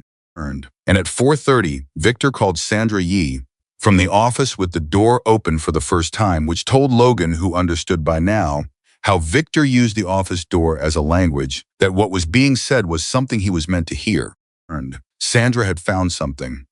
The contractor who filed the state complaint had a business relationship with a holding company. The holding company had a business relationship with a subsidiary of Coleman Development Group. It was 3 steps removed, and it would take more work to make it fully clear, but the thread was there. Logan heard Victor say, "Pull on it," in a voice that was quiet and final. He heard Sandra say something Logan couldn't make out. He heard Victor say, "All of it. I want everything." He hung up. He sat in the office for a moment. Then he came out and said to Logan, just to Logan, in a voice pitched low enough that the others couldn't hear clearly, "This is going to get worse before it gets better. You understand that?" "Logan, sir." "When it gets worse," Victor said, "your past is going to come up again. Not just a printout on a workbench, more publicly, more loudly. Coleman will use whatever he has, and what he has is your history with Rivera, and he'll make sure people hear it." He looked at Logan directly. "I need to know right now, before that happens, that you're prepared, that you won't run." Logan looked at him. 7 months of rejection. 7 months of hearing his name in the same sentence as his mistake. Watching people's faces change, waiting for the conversation to be over. 7 months of doors closing, of "we'll call you," and silence afterward. 7 months of the world confirming what his worst fears said about himself, that he was defined by what he'd done, that there was no distance between the mistake and the man. And now Victor Callahan, who had known the truth from the beginning, who had hired him anyway, who had put a security camera on the door 4 days ago because he was already planning ahead, who had stood in a damaged bay this morning and told him they were wrong on both. Counts was looking at him and asking if he would stay. Logan said, "I'm not going anywhere." Victor held his gaze for one more moment. Then he nodded, once, and went back to work. Sandra Yee arrived at the garage on a Monday morning 11 days after the break-in, and she did not look like a woman who brought good news easily or bad news gently. She was in her mid-50s, small, in the way that compact and precise things are small, and she carried a leather briefcase that Logan estimated contained more organized information than most people accumulated in a lifetime.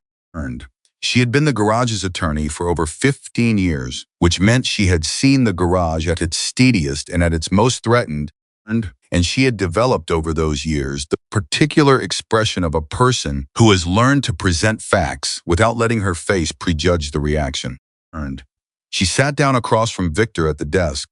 The crew stood around the edges of the office, not because Victor had asked them to be there, but because nobody had gone back to the bay when Sandra walked in, and Victor hadn't told them to.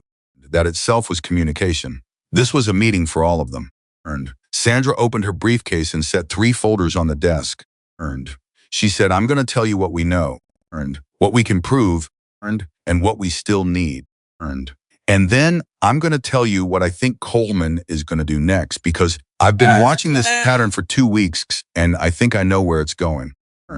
Victor said, "Go ahead." Sandra opened the first folder. The state complaint, the one citing frame modification violations, was filed by a contractor named Paul Merritt. Merritt operates a small compliance consulting business, and in the last 3 years, Merritt has been paid by a holding company called Arid Basin Properties, LLC. She paused. Arid Basin Properties, LLC was incorporated 18 months ago. Its registered agent is a law firm in Scottsdale that has represented Coleman Development Group on 4 separate real estate transactions in the past 2 years. The room was quiet. Marcus said, "That's the connection." "That's one connection," Sandra said. "It's suggestive, but it isn't direct." Coleman can claim Merritt is an independent contractor with his own client relationships, and Arid Basin is a separate entity he has no personal involvement in. It's not provable yet. She moved to the second folder. The break-in is different. The exterior camera footage shows 2 individuals. We've been working with a private investigator for the past week. One of those individuals has been identified as a man named Terry Briggs. Briggs works as a site security consultant. His most recent employer of record is a company called Redline Property Services. She looked up. Redline Property Services is a wholly owned subsidiary of Coleman Development Group. The silence this time had a different quality, harder, more concentrated. Victor said, "That's direct. It's direct enough to take to the sheriff's department," Sandra said. "Which I'm doing this afternoon." She closed the second folder. "But here's where I need you to understand something important. This is the moment where Coleman will accelerate. He knows we've been building documentation. He's not a fool, and he'll have people watching the legal activity on our end just like we've been watching his. When he realizes we have the Briggs connection, he will move faster and he will move harder." She paused. "And I think I know what that looks like." She opened the third folder. Logan saw his own name at the top of the first page and felt a cold, specific stillness move through him. Sandra looked at him directly. "Logan, I need to tell you something, and I need you to hear all of it before you react." Logan said, "Okay." "Coleman has been gathering information on every person connected to this garage," Sandra said. "Victor, Marcus, Daniel, Caleb, he's researched all of you. But you are the most recent hire, which makes you the most uncertain variable in his calculation. He's found the Rivera situation. He's found the original accusation. And based on what I'm seeing in terms of his pattern, the way he's been escalating, I believe his next move is to go public with your history in a way that's designed to look like a community safety concern rather than what it actually is." Logan said, "What does that mean specifically?" "It means," Sandra said carefully, "that I think he's going to plant a story. Not a lawsuit, not a formal complaint, a story. Something that circulates through the community. That the garage hired someone with a history of workplace misconduct, that this person had access to customer vehicles, that customers should be concerned." She held his gaze. "The goal isn't to prosecute you. The goal is to damage the garage's relationship with the community by using you as the entry point." The words landed in the room with precision and weight. Logan felt the old reflex kick in, the one that had been conditioned over 7 months of rejection. The one that said, "This is where you lose everything again. This is where the past catches you, no matter how fast you run." He felt it rise in his chest, and he held it there deliberately, the way you hold something hot that you can't put down yet. He said, when? Sandra said, soon. Days, not weeks. Logan looked at Victor. Victor was looking back at him with an expression that hadn't changed from the moment Sandra started talking. Earned. Steady, certain. The expression of a man who decided something long ago and hasn't revisited the decision because there's no need. Earned. Victor said, Sandra, what do we do first? And Logan understood in that moment fully, in a way he hadn't quite understood before, that Victor's question was deliberate. And not what does Logan do or how do we handle the Logan situation. Question was we. Inclusive. Sandra said, first, we take the Briggs evidence to the sheriff today. Earned. We get that process started before Coleman knows we're moving. Earned. Second, we prepare Logan's full documented account of the Rivera situation, the real account. Earned. With the court records showing the charges were dropped. Earned. With any supporting testimony we can gather. Earned. We get ahead of the story by having the truth ready before the story breaks. She looked at Logan. Earned. Is there anyone from that time who would speak on your behalf? Anyone who knew the actual circumstances? Earned. Logan thought about it. He thought about the people from that period of his life, the co-workers, the customers, the few people who had been in the building when things went wrong. Earned. Most of them had kept their distance afterward. Most of them hadn't been willing to get involved when involvement would have meant contradicting Rivera. Earned. But there was one person. He said there was a customer. Earned. A woman named Patricia Hernandez. She brought her bike in 3 times while I was at Rivera's. Earned. She saw me work. She knew, she told me. Once she could tell the difference between someone who knew what they were doing and someone who was pretending. Earned. And when everything happened with the accusation, she called me. He paused. Earned. She was the only person outside my family who called. Earned. She said she didn't believe it. Sandra wrote the name down. Earned. Do you have contact information? I have an old number. Earned. I don't know if it still works. Find out, Sandra said. Earned. Today, if possible. Logan said, I will. Marcus, who had been standing against the wall with his arms folded since Sandra began, spoke for the first time. Earned. What about the community angle? If Coleman goes to people in town with the story, we need people in town who know a different story. Earned. Sandra looked at him. That's the part I can't do from a legal position, she said. Earned. The legal work is my domain. The community relationship, that's yours. Earned. Marcus looked at Victor. Victor said every customer we've helped in the last year. Earned. Every family, every veteran. They know what this garage is. He paused. Earned. I've been thinking about something. We've always kept our work anonymous. Earned. We've never wanted recognition. But there's a difference between seeking recognition and allowing the truth to exist where people can see it. He was quiet for a moment. Earned. If Coleman is going to use silence against us, if our anonymity becomes a weapon in his hands, because it means there's nothing public to point to, then maybe it's time for the people we've helped to be allowed to speak. Earned. Not because we ask them to, because they want to. Earned. The room held that idea for a moment. Caleb said from the corner where he'd been sitting with his coffee, you mean let them come forward? Earned. I mean not stand in their way if they want to, Victor said. Earned. He looked at Caleb. There's a difference. Caleb thought about it. Earned. Then he nodded. Slowly, but it was a real nod. Sandra closed her briefcase. Earned. I'm going to the sheriff's office in 2 hours. I'll call you after. She stood up. Earned. Victor, the most important thing right now is speed. Earned. Coleman has been playing a slow game for 3 months. Earned. If we found the Briggs connection, his timeline compresses. He'll know that. Which means everything escalates in the next week. She looked around the room. Earned. Be ready for it to get louder before it gets quieter. She left. The crew stood in the office for a moment after the door closed. Earned. Then Marcus picked up his coffee cup, found it was empty, and walked out to the kitchen to refill it. Caleb followed. Daniel moved toward the bay. Victor looked at Logan. Earned. Logan said, Patricia Hernandez. I'll call her in the next hour. Earned. Victor said, good. He paused. Logan, how are you? Earned. The question was simple and direct, and Logan almost didn't know how to receive it because of that. Earned. He was used to people asking how he was as a formality. Earned.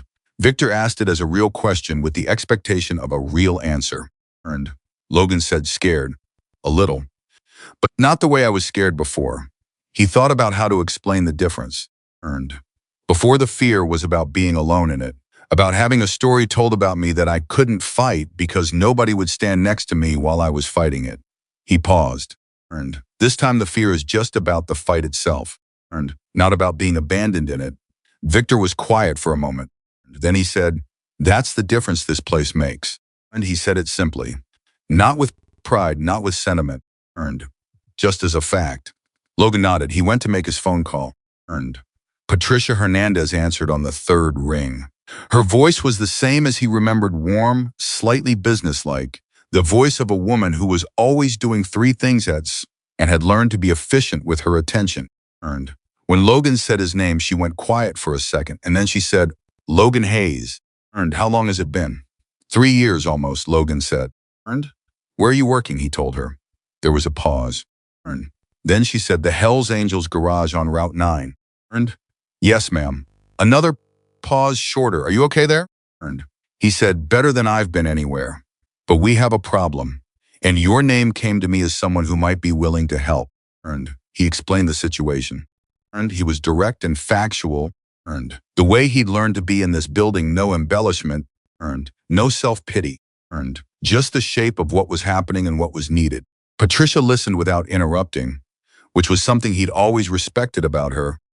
When he finished, she said, "You need me to put on record what I actually saw at Rivera's. What I know about your work and what I know about Rivera's character." If you're willing, Logan said. She said, "I'll call your attorney today. Give me the number." Logan gave her Sandra's number. He said, "Patricia, thank you." She said, "Rivera was a dishonest man, and you were 22 years old and you deserved better. I should have said that more loudly at the time." A pause. I'm saying it now. Logan hung up and sat still for a moment. He thought about how strange it was that the worst period of his life, the period he had spent years trying to put distance between himself, and was now the thing being turned around and used in his defense. That the truth of what actually happened had never changed. It had just been waiting for someone to ask for it. He went back to the bay and picked up his tools. The next 4 days moved fast and loud. Sandra delivered the Briggs evidence to the sheriff's department on Monday afternoon. By Tuesday morning, word had gotten back through the particular information channels that small communities run on that the sheriff's office was opening an investigation into the break-in at the garage and that a suspect had been named. By Tuesday afternoon, a local news reporter had called the garage asking for a statement.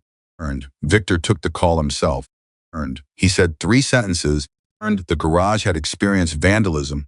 The matter was under investigation. And they had cooperated fully with law enforcement. He thanked the reporter and ended the call. The reporter ran a story anyway, because reporters run stories. It was short and factual, and contained nothing damaging, mostly because there was nothing factual and damaging to contain. But Coleman moved the same day the story ran. Logan found out from Greg Holt again, the man from the county assessor's office who had warned him in the hardware store. This time Holt called him directly, which meant he'd gotten Logan's number from somewhere and had decided the situation was urgent enough to use it. Holt said, "Someone's been going around town, talking to business owners on Main Street, talking to the people who run the Civic Association, telling them the garage hired a mechanic with a criminal record who had access to customers' bikes, saying people should know about this before they bring their vehicles in." Logan said, "A criminal record." "That's what they're saying," Holt said. He sounded uncomfortable. "I know that's not right. I thought you should know how it's being framed." Logan thanked him and called Victor immediately. Victor said it started. His voice was calm, completely calm. "Sandra expected this." "How specific was it? Did they use your name?" Holt said, "The mechanic. Not my name." "But it'll have your name by tomorrow," Victor said. "Sandra is already preparing the counter documentation." Patricia Hernandez submitted a written statement to Sandra this morning. He paused. "There's something else." Logan said, "What?" 3 former customers called the garage today, Victor said. Not about their bikes, to ask if we were okay.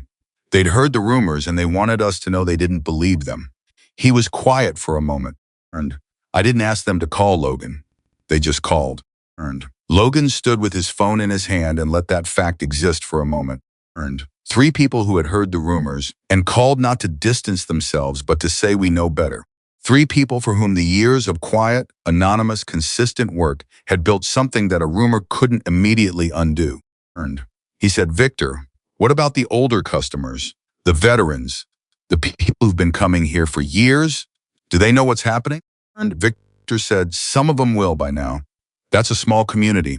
And things move. Logan said, then I think stopped. And he didn't want to overstep. He thought about it for one more second and decided that if he was wrong, Victor would tell him. And I think we should let them know directly, not to ask for anything, and not to mobilize them. Just let them know the truth of what's happening, in case they want to respond to it themselves, in case they want to speak. Victor was quiet for a moment. Then he said, that's exactly right. Come in. Let's talk about how. And when Logan arrived at the garage, he found that Marcus had already started making a list, and not of what to say to people, but of who to call the long-term customers, the veterans, the families, people who had a relationship with this building that went back years. Marcus had the list on a piece of paper on the workbench, names and numbers, written in his economical handwriting. He looked at Logan when Logan came in. I've been thinking about this for 2 days, he said. I know Victor said we let them come to us, but letting them come to us means making sure they have enough of the truth to come with. Logan looked at the list. He counted 17 names. He said, let me help. They divided the list. Over the next 3 hours, Logan made 8 phone calls. He kept each one simple and factual. He explained that the garage was facing an organized campaign by a property developer who wanted the land. He explained that the campaign included false accusations and a deliberate attempt to damage the garage's reputation. He did not ask for anything. He said at the end of each call, I wanted you to have the full picture, because you deserve the truth. Every single person on his list said something that stayed with him. The Vietnam veteran with the Road King said, son, I've known Victor for 19 years. If anyone comes after that man, they're coming after all of us. He said it simply, without drama, the way a soldier states a position. An elderly woman named Ruth, who had been bringing her late husband's Indian motorcycle to the garage for 11 years after his death, said, I'll tell everyone I know, and I know a lot of people in this town. A man in his 60s who had been helped with medical bills he never knew were paid said something that made Logan stop completely. He said, wait, is that what happened? Someone paid the rest of my bills? His voice went very quiet. I thought the garage made an accounting error. I thought I just got lucky. A pause that had real weight in it. I've been wondering for 4 years who to thank. Logan didn't know what to say for a moment. Then he said, they'd want you to pay it forward if you ever get the chance. The man said, I will. And his voice was thick with something that Logan recognized and respected. He called Victor that evening and told him about that conversation. Victor listened. Then he said, that's the first time anyone's told him. In 4 years, Logan said, he wants to help. Victor was quiet for a long moment. When he spoke, his voice was different, not softer exactly, but more open. You know, I spent 22 years making sure nobody found out, he said, telling myself it was better that way, that the anonymity was the point. He paused. Maybe I was wrong about that, not about the giving, about the hiding. Logan said carefully, I think the giving is still the point. But maybe hiding it costs something too. Maybe the people you help carry a kind of confusion, a weight of unexplained good fortune, and knowing the truth would actually give them something to hold on to. Victor was quiet for so long that Logan thought the call had dropped. Then Victor said, you've gotten wise fast. Logan said, I had good teachers. He heard Victor exhale not quite a laugh, but something adjacent. The next morning, Sandra called at 7:15 a.m. She said, the sheriff's department has issued a warrant for Terry Briggs. He's being brought in for questioning today regarding the break-in. His employment record at Redline Property Services, Coleman's subsidiary, is part of the case file. Logan said, and Coleman himself? Sandra said, not yet. Coleman is insulated. Briggs was contracted through 2 layers of corporate structure. We need Briggs to talk. She paused. But the warrant is public record.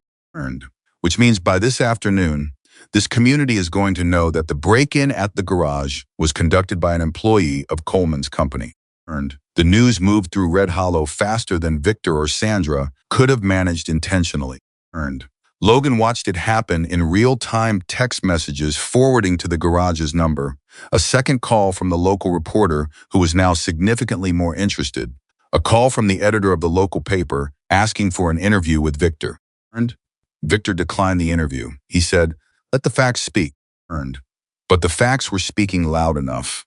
By noon, two of the business owners on Main Street who had been approached by Coleman's people and told about the mechanic with a criminal record had called the garage, not to ask questions, to say they'd heard the rumors and hadn't believed them, and now they knew why.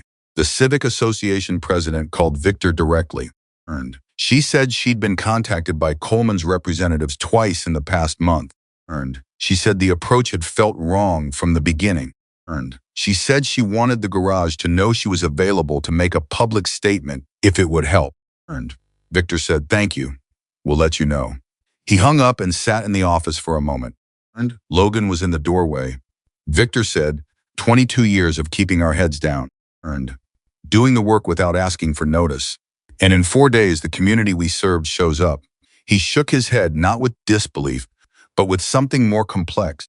I kept thinking the anonymity protected us, made us safe. He looked at Logan. What it actually did was protect the truth about us. Kept it clean, unperformed. And now when people speak up, it's because they mean it, not because we asked. Logan said the truth was always there, you just gave it time to be real. The twist came on Thursday. Logan was finishing a job in the main bay when Sandra called Victor, and he came out of the office with a look on his face that was different from any look Logan had seen on him before. Not alarmed, not relieved. Something older and more complex. Victor said, "Sandra found something. Everyone stopped working." Briggs talked, Victor said. He confirmed. Coleman gave the authorization for the break-in. Indirectly through the layers of corporate structure, but in a way that Sandra believes is traceable. He paused.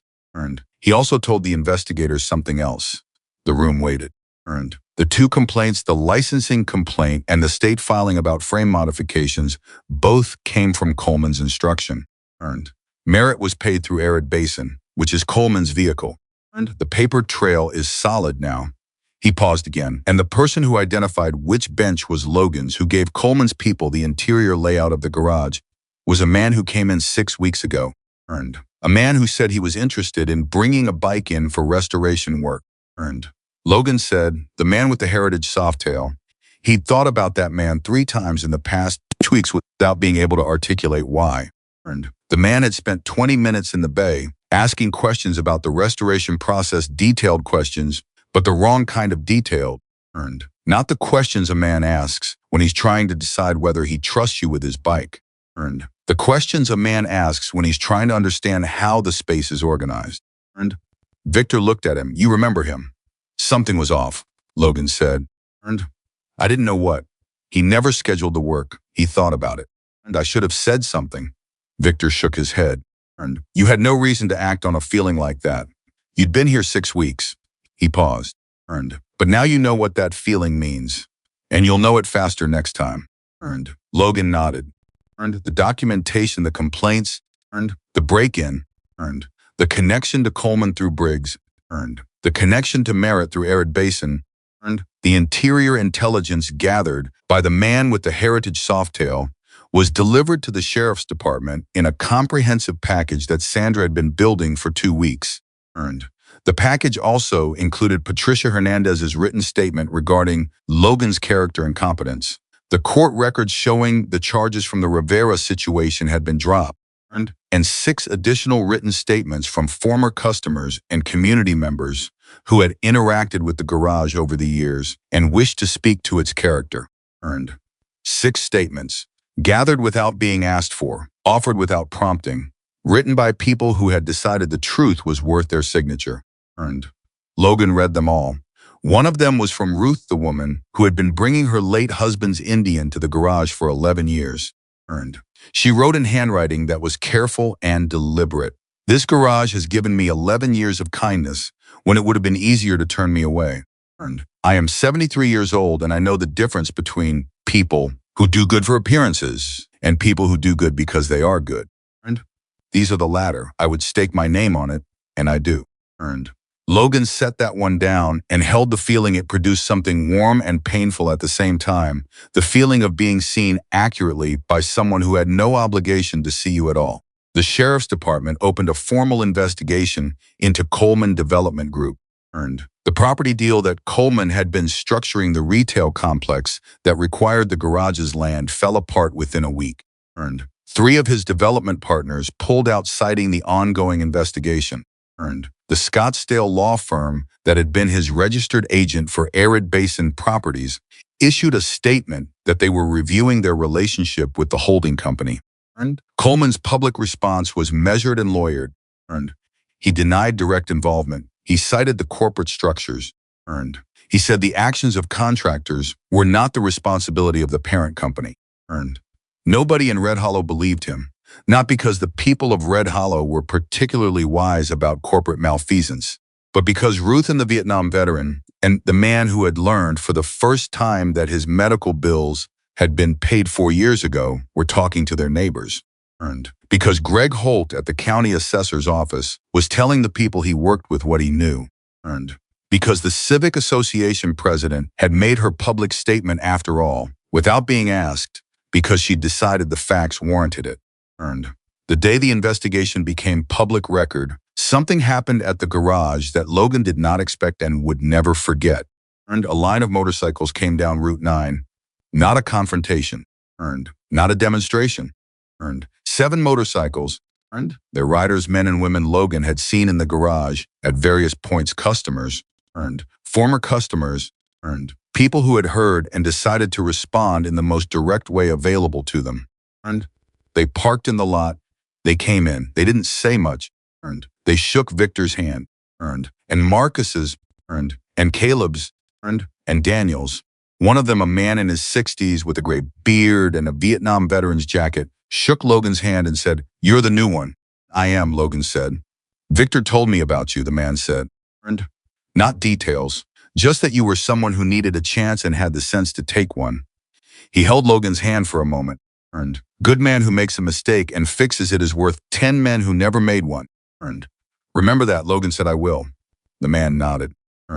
He went to get coffee from the kitchen as if he'd been coming here for years, which Logan realized he probably had. By the end of that day, the garage was fuller than Logan had ever seen it, not with drama, not with ceremony, but with people. People who had decided that showing up was the right thing to do. People who understood that the way you support something you believe in is not by waiting to see if it survives, but by standing next to it while it does. Victor stood in the bay that evening after everyone had gone, when it was just him and Logan closing up together. He looked at the space, the tools on the pegboards, the whiteboard with its job numbers, the bikes in the bays, the storage room door at the back, behind the hinged shelf, containing its boxes of handwritten records, decades of anonymous good, finally, slowly, becoming known. He said, "When I started this garage, someone told me that reputation is what people say about you when you're not in the room." I spent 22 years thinking that meant I should stay out of the room. He was quiet for a moment. Turns out reputation is what you've actually done. It doesn't need you in the room at all. It just needs time. Logan turned off the lights in the back. He checked the door deliberately, as he always did, because a locked door had meaning in this building now. He said, "Same time tomorrow?" Victor said, 6:45. Logan said, "I'll be here at 6:30. Victor almost smiled. And Logan Hayes walked out into the cold Arizona night, feeling something he had not felt in years. Not relief, not even happiness. Something older and steadier and more permanent than either of those things. He felt like a person whose life was his own again. Like a man who had walked into the worst version of his future and found, on the other side of it, something better than anything he had planned. He drove home on Route 9 with both hands easy on the wheel and the desert dark and wide around him. And for the first time since he was 22 years old, he didn't look in the rearview mirror once. The investigation into Coleman Development Group took 4 months to complete. Logan knew this not because he was tracking it obsessively. He had made a deliberate decision not to do that. Because obsessing over something you can't control is its own kind of damage, but because Sandra Yee called Victor with updates every 2 weeks, and Victor shared the relevant parts with the crew without making it the center of everything. And that was Victor's way. The legal process was real and it mattered, but the garage was not going to organize its entire existence around waiting for a verdict on someone else's wrongdoing. And the work continued. The bays stayed full. The whiteboard filled and cleared and filled again. And Logan had been at the garage for a little over a year when Terry Briggs formally cooperated with the sheriff's department and named Coleman as the authorizing party for the break-in. And not indirectly, directly. And Briggs had apparently decided that the corporate layers between himself and Coleman were not in fact going to protect him the way Coleman had implied they would. And he had made the practical decision that most people make when they discover that loyalty flows in a powerful man's organization. Sandra called on a Tuesday morning. Victor came out of the office and said, "Briggs flipped. Coleman is being charged." That was the entirety of the announcement. Marcus said, "Good." Caleb said nothing. He went back to his work with an expression that was the closest thing to satisfied that Caleb Turner's face ever produced. Daniel nodded once. Logan stood at his workbench and felt something happen in his chest, not the explosion of relief he might have expected, but something quieter and more final, like a door closing on a room he'd been keeping half open for a year. Not dramatically, just firmly, he picked up his wrench, and he went back to work. That evening, after the bay was cleared and the bikes were secured, Victor asked Logan to stay for a few minutes. They sat in the office, Victor behind the desk, and Logan in the folding chair that had been replaced at some point in the past year with an actual chair, a real one, padded, which Victor had installed without comment, and which Logan had taken as the kind of gesture Victor always made. Practical, unannounced, meaningful. Victor said, "How are you feeling?" Logan said, "Honestly, like I thought this moment would feel bigger, like there'd be more to it." Victor looked at him with the expression of a man who had expected exactly that answer. The resolution of a crisis almost never feels the way you imagine it will, he said. Because by the time it comes, you've already done the work of surviving it. The surviving is the event. The resolution is just the paperwork. Logan thought about that. The night of the break-in, he said. When I came in and found the bay destroyed and my name on that printout, that was the worst moment. Yes, Victor said. And we opened the garage to customers by 4 p.m. the same, Logan said. We didn't close. We just fixed what we could and kept going. Yes, Victor said again. Logan said, "I think that was the moment." Not today. That was when I knew this place was going to be okay. Victor was quiet for a moment. Then he said, "I need to talk to you about something." Logan looked at him. "Caleb is going to retire at the end of the year," Victor said. He said it without preamble, the way he said all serious things. He told me last week. He's been thinking about it for 2 years, and he's made his decision. He's 67 years old, and he has a daughter in New Mexico he wants to spend more time with, and a workshop at home where he's going to restore a 1,952 panhead for as long as it takes. A pause. He's earned every bit of it. Logan said he's irreplaceable. In terms of everything he is, yes, Victor said. In terms of the role, that's what I want to talk to you about. He looked at Logan steadily. I want you to take on lead technician, full diagnostic authority, primary customer contact on complex jobs, training responsibility for any new hires. He paused. I've been watching you for a year.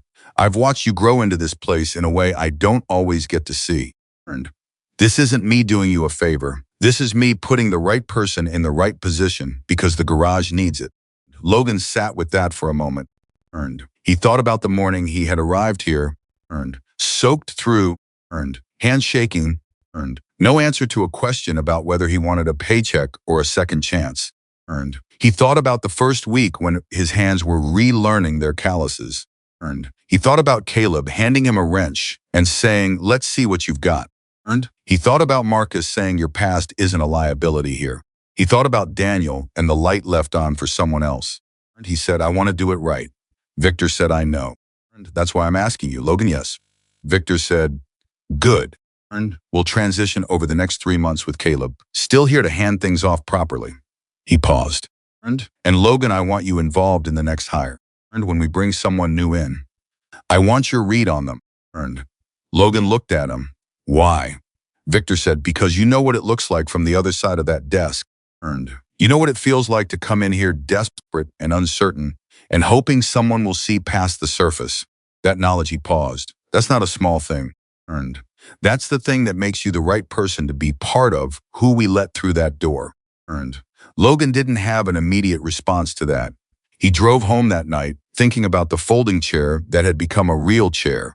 And about the way important things in this building were never announced, just quietly made real. And 3 months later, on a Friday morning in November, Caleb Turner worked his last shift. And nobody made a ceremony of it. Caleb wouldn't have tolerated a ceremony. But Victor ordered lunch, and real lunch, and from the diner on Main that everybody liked. And they sat together in the bay during the noon break and talked the way men talk when they've worked alongside each other long enough that the conversation doesn't need to try. And Caleb talked about the panhead waiting for him in his workshop. And he talked about his daughter and his 2 grandchildren who were 7 and 9 years old and already asking him how engines worked, which he considered a personal victory. And he talked about a bike he'd worked on in 1,987 that he'd never fully gotten out of his mind, and a machine that had a flaw he'd fixed but never fully understood. And he said he thought about that flaw sometimes, the way you think about a word you can't quite remember. And Marcus said, what was the flaw? Caleb described it. And technically, precisely in the language of a man who has spent 31 years thinking in the grammar of engines. And Marcus listened. Daniel leaned forward. Logan found himself drawn in completely because Caleb's description of the problem had the quality of a mystery, something unresolved, sitting at the edge of understanding for decades. And Logan said, was it the timing advance mechanism? Caleb looked at him. A silence. Then Caleb said, say that again. And Logan said, the timing advance. On a late 80s engine with that symptom, the advance mechanism could stick intermittently. And it wouldn't show up consistently, which is why it's hard to diagnose. But the behavior you're describing, the way it felt wrong under specific load conditions. Caleb set down his coffee. He looked at Logan for a long time, with an expression Logan had never seen on his face before. Something that was not quite emotion. Caleb didn't do emotion, not visibly, but that was adjacent to it. Recognition, maybe. The recognition of a craftsman who has found someone who speaks the same language with the same fluency. He said, I'll be damned. He said it quietly, like he was saying it to himself. Then he said, you might be right. Marcus said, Caleb, is this going to bother you for another 30 years? Caleb said, no, now I know. He picked his coffee back up. Now I can stop thinking about it. He said it with such total satisfaction that everyone at the table laughed, the real laugh. The kind that comes out of nowhere and fills a room completely. It was, Logan thought, a perfect last day for a man like Caleb Turner. Not a parade or a plaque, a problem finally solved. Caleb shook everyone's hand at the end of the shift. When he got to Logan, he held his hand for a moment and said, you're going to be fine here. You already are. He paused. Don't waste it. He said the same words he'd said in that first week. Logan said, I won't. Caleb nodded once. He picked up his bag. He walked out the door. He didn't look back because Caleb Turner was not a man who looked back. And watching him go, Logan understood that not looking back wasn't coldness or indifference. It was the expression of a man who had given everything forward and had nothing to regret in the direction he'd come from. The garage shifted after Caleb left. Not diminished, the work continued, the rhythm held but different. The way a family shifts when someone important moves to the next chapter. You feel the shape of the absence, and you also feel the shape of what they left behind, which turns out to be more than you could fully measure while they were present. Logan took on the lead technician role, the way he took on everything at this garage quietly, fully, without making it into something it didn't need to be. He handled the complex diagnostics. He managed the customer relationships on the jobs that required more than technical skill, the jobs where the bike meant something beyond transportation, where the person bringing it in was also carrying something that needed to be handled carefully. He had a particular instinct for those jobs, for knowing when to talk and when to work in silence. For knowing when a customer needed to hear that what they'd brought in could be saved. Victor noticed. He didn't say much about it. The absence of criticism from Victor was its own form of praise, and Logan had learned to read it. Marcus noticed too. One afternoon, he came to stand next to Logan at his workbench and said, without preamble, "You talked that guy through keeping his father's bike for 45 minutes this morning." Logan said he was going to sell it. He thought he couldn't afford the restoration. Marcus said, "He left here crying in a good way." Logan said, "The bike is worth saving, so is the reason he has it." Marcus was quiet for a moment. Then he said, "You're different from when you came in." Logan looked at him. "Is that good?" Marcus said, "You came in surviving. Now you're building." He paused. "Yeah, that's good." He went back to his bay. Logan stood at his workbench for a moment, holding the thought. Surviving versus building.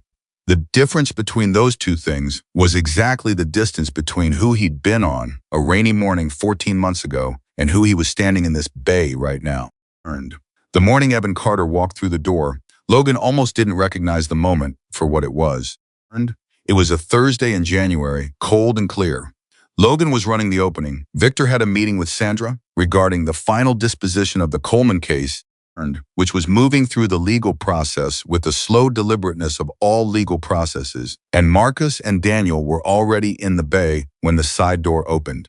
The young man who came in was 21, maybe 22.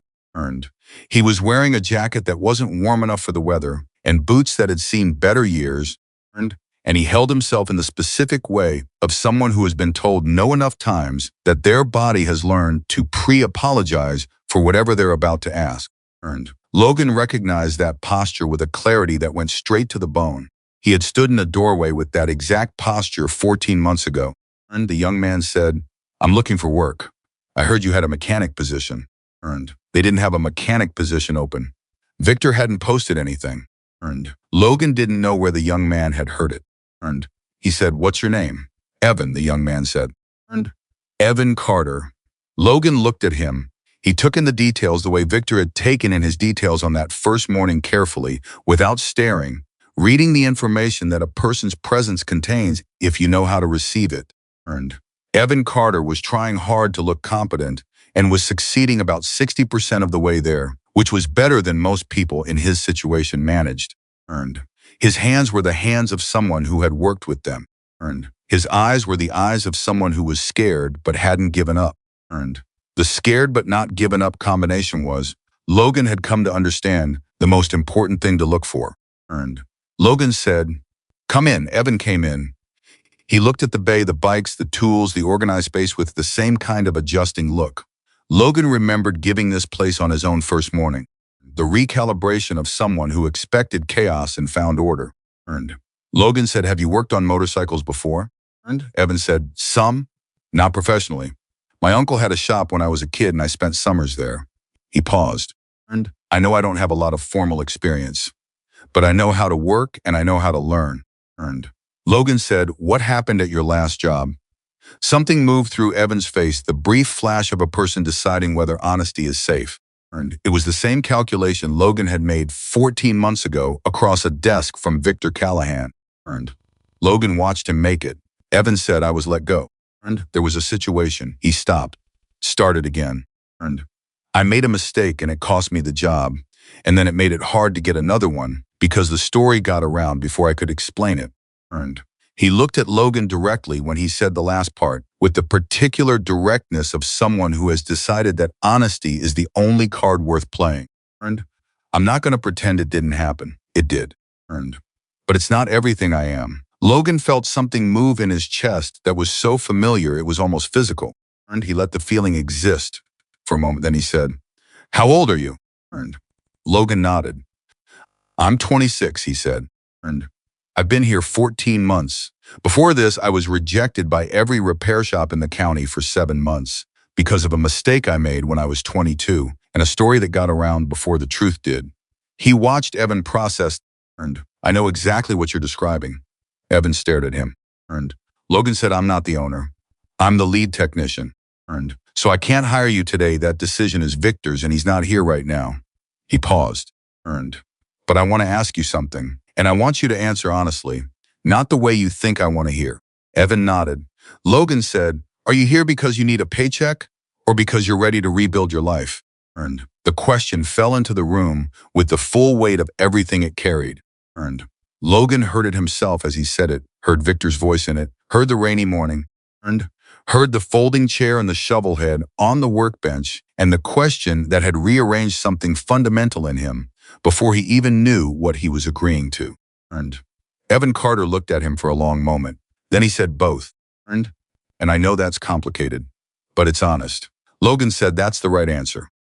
He walked to the main bay and pointed at a motorcycle on the workbench, a 2004 Sportster, with an electrical fault that had been giving them trouble all week. The fault was subtle and real, and not the kind of thing a person could fake their way through. Logan said, tell me what you think is wrong with it. Evan came over. He looked at the bike without touching it first, which was the first right thing. He looked carefully at the wiring, at the connector points, at the places where electrical faults typically originate. He crouched down. He looked at the battery terminals. He stood up and traced the wire harness with his eyes. He said ignition module. Or something upstream of it, he pointed. The wiring at the module connector looked stressed. Could be an intermittent connection dropping the signal. He paused. I'd want to check the kill switch circuit too, because sometimes what looks like a module issue is actually a kill switch that's failing in a way that doesn't register consistently. Logan looked at him. The kill switch circuit. That was exactly the thing they hadn't checked yet. That was the thing Logan himself had been working around too. He said, when can you come back? Evan said, when do you need me? Logan said, Monday, 7 a.m. He heard Victor's voice in his own mouth. He heard Caleb's economy.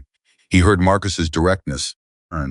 He heard Daniel's precision. He heard all of it coming through him as naturally as breathing. The way things you've absorbed deeply enough stop being things you do and become things you are. Evan said, I'll be here. Logan said, don't be late. Evan almost smiled, a small, careful smile, the smile of a person who doesn't trust good news fully yet, but is starting to allow that it might be real. He left. Logan stood in the bay for a moment. Marcus had been at his workbench the entire time, working steadily, not watching but aware. He said, without looking up, Victor's going to want to meet him. Logan said, Monday morning. Marcus said, you made a decision. Logan said, Victor makes the decision. I made a recommendation. Marcus looked up. By inviting him to come Monday at 7 a.m., you made a decision. He looked at Logan with an expression that was direct and warm in equal measure. Own it. Logan said, okay, I made a decision. Marcus said, good decision. He went back to his work. Logan called Victor on his way to lunch. Victor listened to the account of Evan Carter, the posture, the honest answer, the kill switch circuit without interrupting. When Logan finished, Victor said, Monday? 7 a.m., Logan said. Victor said, I'll be there at 6:30. Logan said, I told him not to be late. Victor said, I know. But I want to see him arrive. A pause. I want to see if he's the kind of person who takes a 6:45 instruction and shows up at 6:30. Logan said, is that how you knew about me? Victor said, I knew about you at 6:40 on a Monday morning when you were already in the parking lot. Logan hadn't known Victor had seen that. He'd thought he was alone in the parking lot those extra minutes. He said, you were watching. Victor said, I'm always watching. He paused, and Logan could hear something in his voice that was as close to warmth as Victor Callahan ever allowed through his telephone manner. That's my job. Evan Carter arrived at 6:48 on Monday morning. Not 6:30, not 6:45, but 6:48, which meant he'd been trying for early and had miscalculated by 3 minutes, which told Logan something more useful than either extreme would have. It told him Evan was trying, that he was thinking about the gap between what was expected and what was better. That he understood the instruction, don't be late, was a floor, not a ceiling. Victor was already in the office. He came out when he heard the door. He looked at Evan Carter for a long moment. The same long look. The same reading. Then Victor said, you're the young man Logan called me about. Evan said, yes, sir. Victor said, Logan told me you gave an honest answer to a hard question. Evan said, I tried to. Victor said, why did you come here? There are other garages. And Evan looked at him. He didn't hesitate, because the other places looked at my record and said no before they looked at me. And I heard this place was different. Victor said, where did you hear that? And Evan said, a man named Greg Holt. He works at the county assessor's office. He said if you needed work and you were willing to work hard and be honest, this was the place to try. And Logan felt something move through the room at that the particular sensation of a chain completing. And Greg Holt, who had warned Logan in a hardware store aisle, and who had called him when Coleman's people were spreading rumors, and who had watched the garage survive and had apparently been telling people about it. And Victor looked at Logan. Logan said nothing. He didn't need to. And Victor looked back at Evan. He said, there's a 2004 Sportster in the main bay with an electrical fault. And Logan's been working it. Go look at it with him this morning and tell me at noon what you both think. And Evan said, yes, sir. He went to the bay. Logan followed. And they worked the Sportster together for 3 hours. And Evan found the kill switch fault within the first 40 minutes, a hairline crack in the switch housing that was causing an intermittent ground loss, exactly subtle enough to be maddening, and exactly the kind of thing you find by knowing what to look for rather than by following a procedure. And when Evan showed it to Logan, he showed it without drama. And he just pointed and said, there. Logan looked at it. And he said, good eye. Evan said, is that it? Logan said, that's it. And Evan looked at the switch for a moment. Then he said, it's such a small thing to cause all that trouble. And Logan said, it usually is. At noon, they sat down with Victor in the office. Evan described the fault clearly and accurately and in terms that demonstrated not just what he'd found, but why it presented, the way it had the intermittent nature of the fault, and the way it mimicked other problems, and the diagnostic path that led to the right answer. Victor listened, and when Evan finished, Victor said, do you have questions about how we operate here before I tell you whether we're moving forward? And Evan thought about it. Then he said, I heard you help people, and not just fix their bikes, that you do things for people in the community that you don't talk about. He paused. Is that true? The room was quiet for a moment. Victor said, where did you hear that? And Evan said, same man, Greg Holt. He said the garage had a reputation, but that the reputation wasn't the reality, and that the reality was something you had to be inside to understand. And Victor looked at the young man across his desk for a long time. And then he said, it's true, and I want you to understand something about it before you decide whether this is where you want to be. He folded his hands on the desk. And what we do for people in this community, the bills we cover, the work we donate, the people we help when nobody else shows up, none of that is a program. And none of it is a policy. It's a practice. Something each person here does because they've understood why it matters. He paused. And I'm not going to ask you to do it. I'm going to tell you that if you work here long enough and you're paying attention, you'll want to do it yourself. And when that happens, we'll support you. Evan said, how long does it take? And Victor almost smiled. Depends on the person. He looked at Logan. And Logan looked back. Victor said, Logan, what do you think? And Logan said, I think he found the fault. I think he answered your questions honestly. And I think he showed up at 6:48, which is 3 minutes late for the floor and 13 minutes early for what it means. He paused, and I think we should give him a chance. Victor said, start Wednesday. And Seven said, yes, sir. He stood up and shook Victor's hand. And he shook Logan's hand. His grip was the grip of a young man who was trying to be more solid than he felt yet. And Logan had had that grip once. He recognized it. When Evan left, Victor sat for a moment in the quiet of the office. And he said, you asked him the question. Logan said, it's the right question. And Victor said, it is.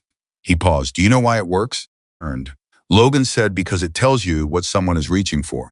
And not where they've been, but what direction they're pointed. And Victor said, because it requires honesty at the exact moment when honesty is hardest. And when someone is sitting across from you needing something from you, and you ask them a question that has no safe answer, only a true one, and they give you the true one anyway. He looked at Logan, and that's the whole test. Everything else is just confirming what that moment already told you. And Logan nodded. They sat in the quiet for another moment. And outside the office, and the bay sounds resumed Marcus's ratchet, and the propane heater, earned. The particular ambient music of a working garage on a winter morning, earned. Logan said, Victor, when you asked me that question on the first morning, earned. Did you already know what my answer was going to be? Earned. Victor said, I knew what I hoped it would be. Logan said, what if I'd said something different? Earned. Victor said, you didn't. Logan said, but if I had, earned. Victor looked at him directly. Then I would have thanked you for coming in and wished you well and hoped you found what you needed somewhere else. He paused, earned. But I didn't think that would happen because you came in the rain and you didn't try to perform toughness and you looked at the shovel head without touching it first. He paused again.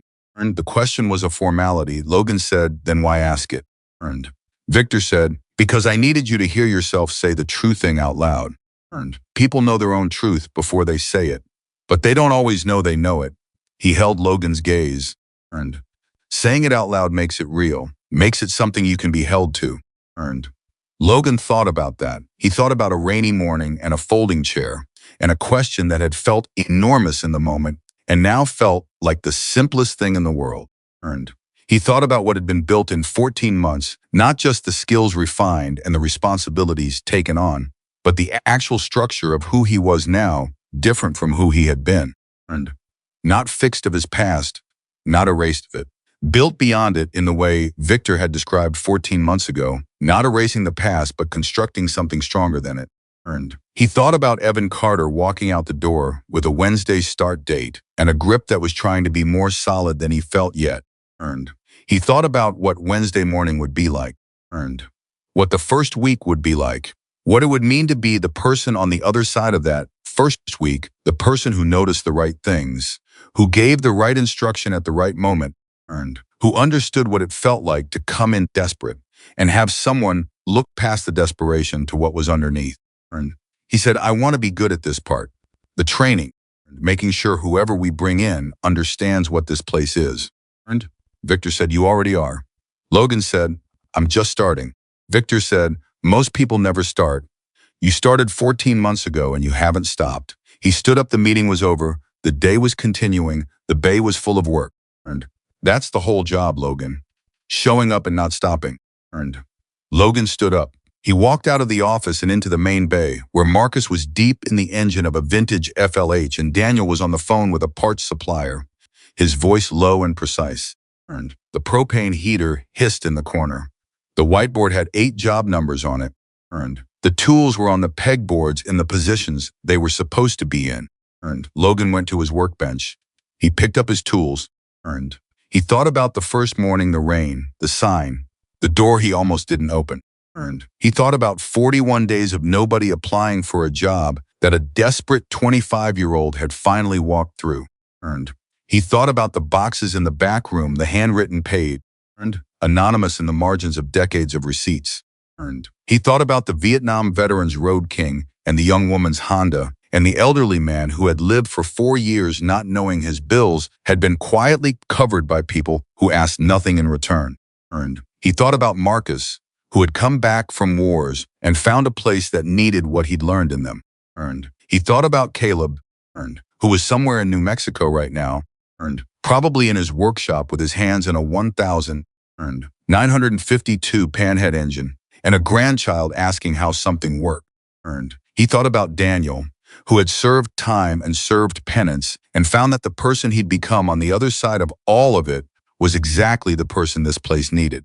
Earned. He thought about Victor Callahan, earned, 56 years old and 22 years into building something that the world kept trying to reduce to a sign on a building, earned, a name with a reputation, earned, a thing people cross the street to avoid, earned, building it quietly, earned, deliberately, earned, without once needing the world to see it clearly until the world needed to see it clearly, earned, and then it was already there, solid and documented and real, earned. He thought about Evan Carter, earned, 21 years old, earned, arriving on Wednesday at 6:40, earned, carrying whatever weight he was carrying, earned, trying to hold himself more solid than he felt, earned, and Logan Hayes, earned, 26 years old, earned, lead technician, earned, stood at his workbench in the Hells Angels motorcycle garage on Route 9 in Red Hollow, Arizona, earned, and understood something completely for the first time, earned. The garage didn't give people second chances, earned.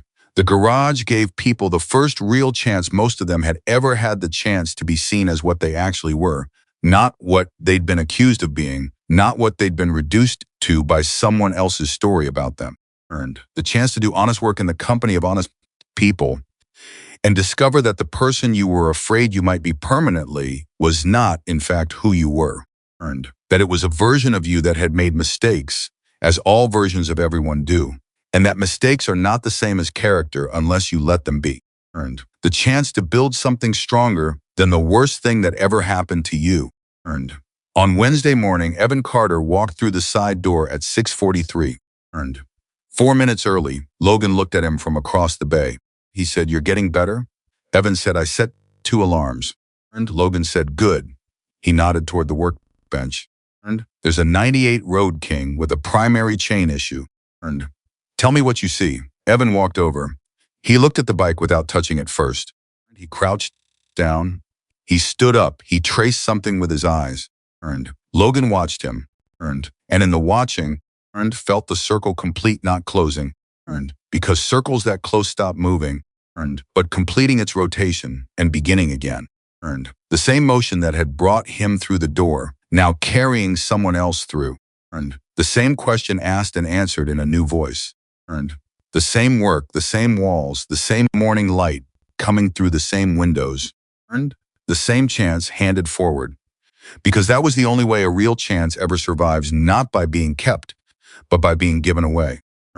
Not by being held on to by the person lucky enough to receive it, but by being passed, deliberately and without hesitation, to the next person standing in the rain outside a door they're almost afraid to open. Logan Hayes picked up his wrench. Evan Carter began to speak. And the garage, the place that the world had misread for 22 years, the place that had quietly repaired not just engines, but the people who needed engines to carry them forward, opened its doors to another morning and got back to work.